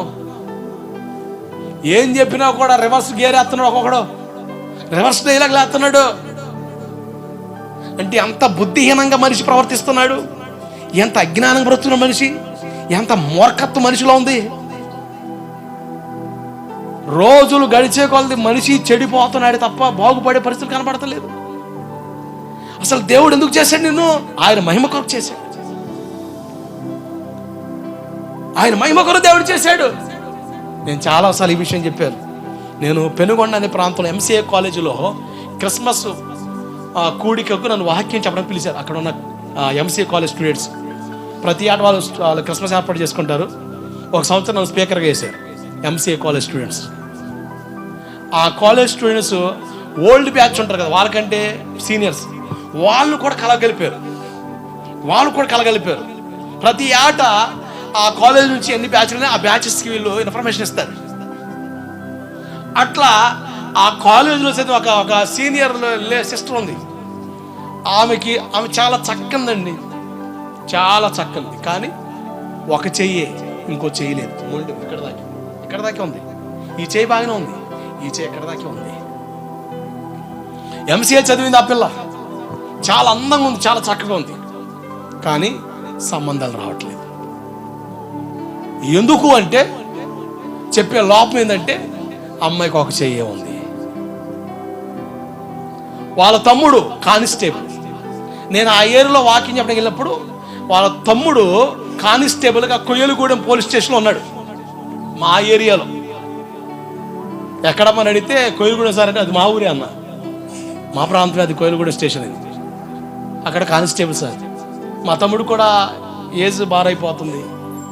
వాడేమో నా పెళ్లి చేసిన తర్వాత అతను పెళ్లి చేసుకొని కూర్చున్నాడు. నాకు వచ్చిన సంబంధాలన్నీ కూడా క్యాన్సిల్ అయిపోతున్నాయి. చెప్పే కారణం ఒకటే, పిల్ల బాగానే ఉంది కానీ ఒక చెయ్యి వద్దు. ఇది కట్నం ఎంత ఇస్తామన్నా కూడా కట్నం ఎంత అంటే వద్దు. ఇదే కంప్లైంట్. ఆమె నిరాశ చెందింది. కొంతకాలం హైదరాబాద్లో ప్రైవేట్గా జాబ్ చేసింది ఆ పాప. ఇక మొత్తానికి అక్కడ నుంచి మానుకొని ఏదో సంబంధం చూస్తే అది క్యాన్సిల్ అయ్యింది. చాలా డిప్రెషన్లోకి వెళ్ళిపోయింది. అంత డిప్రెషన్ అంటే చచ్చిపోదాం. ఆమె చెప్పిన సాక్ష్యం, చచ్చిపోతా, నేను బ్రతకను, నేనున్నంత వరకు మా తమ్ముడు పెళ్లి చేసుకోవడం, నేను వాళ్ళకి భారమే.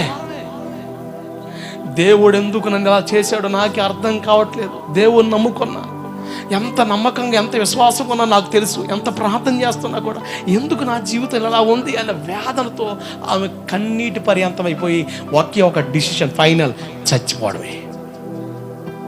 అలా నిరాశలో ఉన్నప్పుడు ఫోన్ రింగ్ అవుతుంది. ఎంసీఏ కాలేజ్ నుంచి పెనుగొండ. అక్క, ఈ నెల డిసెంబర్ మాసంలో వచ్చే వారం పలానా రోజున మన కాలేజీలో క్రిస్మస్ ఉంది. ఓల్డ్ స్టూడెంట్స్ అందరూ వస్తారు, మీరు కూడా రావాలి. ఇవే డిసప్పాయింట్మెంట్, కాస్త డిప్రెషన్లో ఉండి కుదరదే చెప్తే లేదు రావాలని ఏమనుకుంది. సరే, ఓల్డ్ ఫ్రెండ్స్ అందరూ చూసి వచ్చిన తర్వాత చచ్చిపోదాం. ఆ ఫైనల్ డిసిషన్ ఏంటంటే మా ఫ్రెండ్స్ అందరితో ఒక రోజు అంత హ్యాపీగా గడిపి చచ్చిపోదాం. ఇక నా జీవితంలో దేవుడు ఇచ్చిన ఫైనల్ రోజు అదే అనుకుంటానని వచ్చింది. ఆ రోజు వాక్యానికి నేను ప్రసంగం చేయడం ఆ మీటింగ్కి వెళ్ళింది. నేను వాక్యం చెబుతూ నాకెందుకో ఒక విషయాన్ని ప్రస్తావించా. దేవుని మహిమ కొరకు మన జీవితాలు దేవుడు చేస్తాడన్న విషయం మాట్లాడుతుంది. ఎందుకంటే సర్వోన్నతమైన స్థలంలో ఆయన మహిమయు, సర్వోన్నతమైన స్థలముల్లో దేవదత్తల గాన ప్రతిగాన సర్వోన్నతమైన స్థలం ఆయన మహిమయు, ఆయనకి ఇష్టమైన మనుషులకు సమాధానం అన్న పదం పట్టుకొని దేవుడు మనల్ని మహిమ కొరకు చేశాడో మొదలుపెట్టా. ఆమె నిరాశలో వెనక కూర్చొని ఉంది, చైర్స్లో పరిచయం చేసి వెనకలు కూర్చొని ఉంది. నేను వాక్యం చెబుతా ఆమె చెప్పిన విషయం నేను అసలు మీ వైపు కూడా చూడడానికి ఇష్టపడలేదు అన్న, ఇష్టపడలేదు. నేను ఏడుస్తా బైబిల్ తీసి అలా ఉన్న నిశ్శబ్దం, నిరాశలో మీరు మాట్లాడుతూ ఎందుకంటే వాక్యం అయిపోయిన తర్వాత నేను వెంటనే బయలుదేరి వచ్చేసేయాలి. నాకు ఒక రూమ్లో స్టేయింగ్ ఏర్పాటు చేసి ఆ రూమ్కి బయలుదేరి వచ్చేస్తున్నా. ఆమె ఎత్తుక్కొని వస్తుంది ఏడ్చుకుంటా, అన్నా అన్నా అన్నా అని. ఎవరేమంటే ఈ కాలేజ్ చదివిన ఓల్డ్ సీనియర్ సిస్టర్ అని. ఆమె వచ్చానా, ఈరోజు దేవుడు నాతో మాట్లాడాడు అన్న, ఈరోజు కనుక దేవుడు నాతో మాట్లాడి ఉండకపోతే రేపు నేను చచ్చిపోయేదాన్ని. ఆమె ఏడుస్తా చెబుతున్నా, నాకు భలే ఆశ్చర్యం అనిపించింది. ఆ రోజు దేవుడు నాతో ఆ మాట పలికించకపోతే ఆమె చచ్చిపోయి ఉంటుంది, నేను చచ్చిపోయేదాన్ని. నా పరిస్థితి ఇలా ఉంది. ఆమె చూపించింది, ఆ చున్నీ కప్పుకున్నది ఆ చేతికి, ఆ చున్నీ తీసానా, ఆ కీ చేయలేదన్నా, నాకు ఒక చెయ్యి ఉంది. నేను ఎంసీఏ చదువుకున్నాను, ఈ కాలేజ్ చదువుకున్నాను, ఎందుకు నా కర్మ ఇట్లా తగలడిందని చాలా బాధపడ్డా. ఎన్ని సంబంధాలు వచ్చి సెట్ అవ్వట్లేదు, అందరి పిల్ల బాగానే ఉంది కానీ చేయలేదు. ఇదే బాధ, ఇదే మాట. మా తమ్ముడేమో, అరే నువ్వు చేసుకోరా, నేను చేసుకోవాలంటే నువ్వు చేసుకోవద్దు అట్టాక నీకు వదినట్టని వాడు. మా తమ్ముడు కానిస్టేబుల్. అవంటుంది, మీరు వాక్యం చెప్పి నేను చూడలే, కానీ మీరు ఒక మాట చెప్తున్నారు. నేను ఒక మాట ఏం చెప్పానంటే, పిల్లలు ఆడుకోవడానికి ఇసుక తిప్పల కాడ ఏం చేస్తారంటే, వాడు కాలు పెట్టి దానికి మొత్తం మట్టి బాగా కొట్టి కాలు తీస్తాడు, గోపురం అవుతుంది. ఇక ఆట స్టార్ట్ చేస్తాడు వాడు. రే నువ్వు వెళ్ళి కాయగూరలతే, నువ్వు వంట చేయి, నేను పొలం వెళ్ళి అరకుదున్న వస్తానంటాడు వీడు. పిల్లల ఆట మొత్తానికి ఆ గోపురం చేసిన వాడికి ఎక్కడో కాలుద్ది, ఆడొచ్చి తూచు అన్నాడు, చెరిపేస్తాడు దాన్ని. ఎందుకంటే దాన్ని ఆడే చేసాడుగా, తూచు చెరిపేస్తాడు. నేను అన్నాను, అట్లా దేవుడు ఎవరిని చేయలేదు ఇక్కడ, అట్లా ఎవరిని చేయలేదు. ఎక్కడున్న వాళ్ళు కూడా చెప్తున్నాను, అట్లా టైం పాస్ కొరకు ఒక ముద్ద తీసుకొని కాలక్షేపం కొరకు చేసి అలా వదిలేదు. దేవుడు సృష్టించిన సృష్టి వెనకాల ఆయనకు ఒక ఉద్దేశం ఉంది, నీ పట్ల కూడా దేవుని ఉద్దేశం ఉంది. He has a great plan about you. Hallelujah. దేవుని మహిమ కొరకు పుట్టాం మనం, దేవుడు కనపరచబడాలి. ఆ మాట ఆ పిల్లని లేపింది, తట్టి లేపింది. ఎస్, నా దేవుడు నన్ను వట్టిగా చేయలేదు ఇంతవరకు. ఎందుకు చేసే ప్రభా, నన్ను తల్లి గర్భంలో పిండంగా రాలిపోయింటే బాగుండేది కదా, చచ్చిపోయి ఉండేది బాగుండేది కదా అన్న ప్రార్థన చేసిన ఆ బిడ్డ ఆ రోజు అంటుంది, నాకు ఇప్పుడు అర్థమైందన్న, దేవుడు తన మహిమ కొరకు ఇచ్చేశాడు. నేను చెప్పి ఆ రోజు, నువ్వు బాధపడుకో, నీ జీవితంలో ఏమి జరగట్లేదు, కంగారు పడుతున్నావేమో. నేను చెప్పే డైలాగ్ ఒకటి, లేట్ అయినా లేటెస్ట్గా దేవుడు పని చేస్తాడు. ఆమేన్. లేట్ అయినా లేటెస్ట్గానే ఉంటుంది, నువ్వు దేవుని చేతిలో ఉండు అన్న మాట ఆ పాపను రేపింది, బ్రతకాలను ఆశ పుట్టించింది. ఆశ్చర్యం ఏంటి తెలుసా, నరసరాపేట లోదరం చర్చి పాస్టర్గా నా పిల్ల పెళ్లి చేసుకుంది. గట్టిగా చపలు కొడదాం. హల్లెలూయా. ఆ పిల్లలు ఒక సేవకుడు పెళ్లి చేసుకున్నాడు, ఇప్పుడు ఆమె సేవకురాలు. లేట్ అయినా లేటెస్ట్గానే చేస్తాడు. నీ కథ మొత్తం మార్చగలడు ఆయన, ప్రతిదీ ఆయన చూస్తున్నాడు. నువ్వు కలవరపడద్దు, నువ్వు నిరాశ చెందొద్దు. ఆయన చేతిలో ఒదిగుండు, బలిష్టమైన ఆయన చేతుల కింద అలా ఉండు. తగిన కాలం ముందు ఆయన నిన్ను హెచ్చిస్తాడు. ఎక్కడ తోలనాడబడ్డావో, ఎక్కడ తృణీకరించబడ్డావో అక్కడే నీ తలెత్తుతాడు. నేను అదే ప్రార్థన చేస్తా. తృణీకరించబడిన వాళ్ళం, గేలి చేయబడుతున్న వాళ్ళం, మా సహవాసం అంటే కొంతమందికి లోకువా, మా ప్రార్థన అంటే కొంతమందికి ఎటకారం, ఎగతాళి. ప్రభా, ఈ ప్రాంతంలో తృణీకరించబడ్డ వాళ్ళం, గేలి చేయబడుతున్న వాళ్ళం, అయ్యా ఎందుకు కొరగాని వ్యక్తులకు ఉండిపోయిన వాళ్ళం, మా తల ఎత్తు వాడవు నువ్వే, మమ్మల్ని దీవించే దేవుడు నువ్వే, మమ్మల్ని లేవనెత్తే దేవుడు నువ్వే, మమ్మల్ని ఆశీర్వాదకరంగా మార్చగల దేవుడు నువ్వే. ఆ ఒక్క ఆశే ఈ ఊర్లో నన్ను సేవ చేయనిస్తుంది. I have a great desire, he will do something. చేస్తాడు. గేలి చేయబడుతున్నావా, నవ్వులు పాలు అవుతున్నావా, ఎగతాలు చేయబడ్డావా, పర్వాలేదు. నువ్వు దేవుని చేతిలో ఉంటే ధైర్యంగా ఉంటావు. నువ్వు దేవుని చేతిలో లేకుండా సైతం చేతికి వెళ్ళావా, నీ జీవితాన్ని పాడు చేసుకుంటావు, చావును కోరుకుంటావు. రా దేవుని చేతిలోనికి. ఇక చాలు, నీ జీవితం ఇంతవరకు ఏం జరిగిందో, ఎలా జరిగిందో తీసి పక్కన పెట్టే. ఈరోజు ఇప్పుడు నువ్వు దేవుని చేతిలోకి వస్తే చరిత్ర మారిపోద్ది, పరిస్థితులు మార్చేస్తాడు. మోకరించి ప్రార్థన చేద్దాం.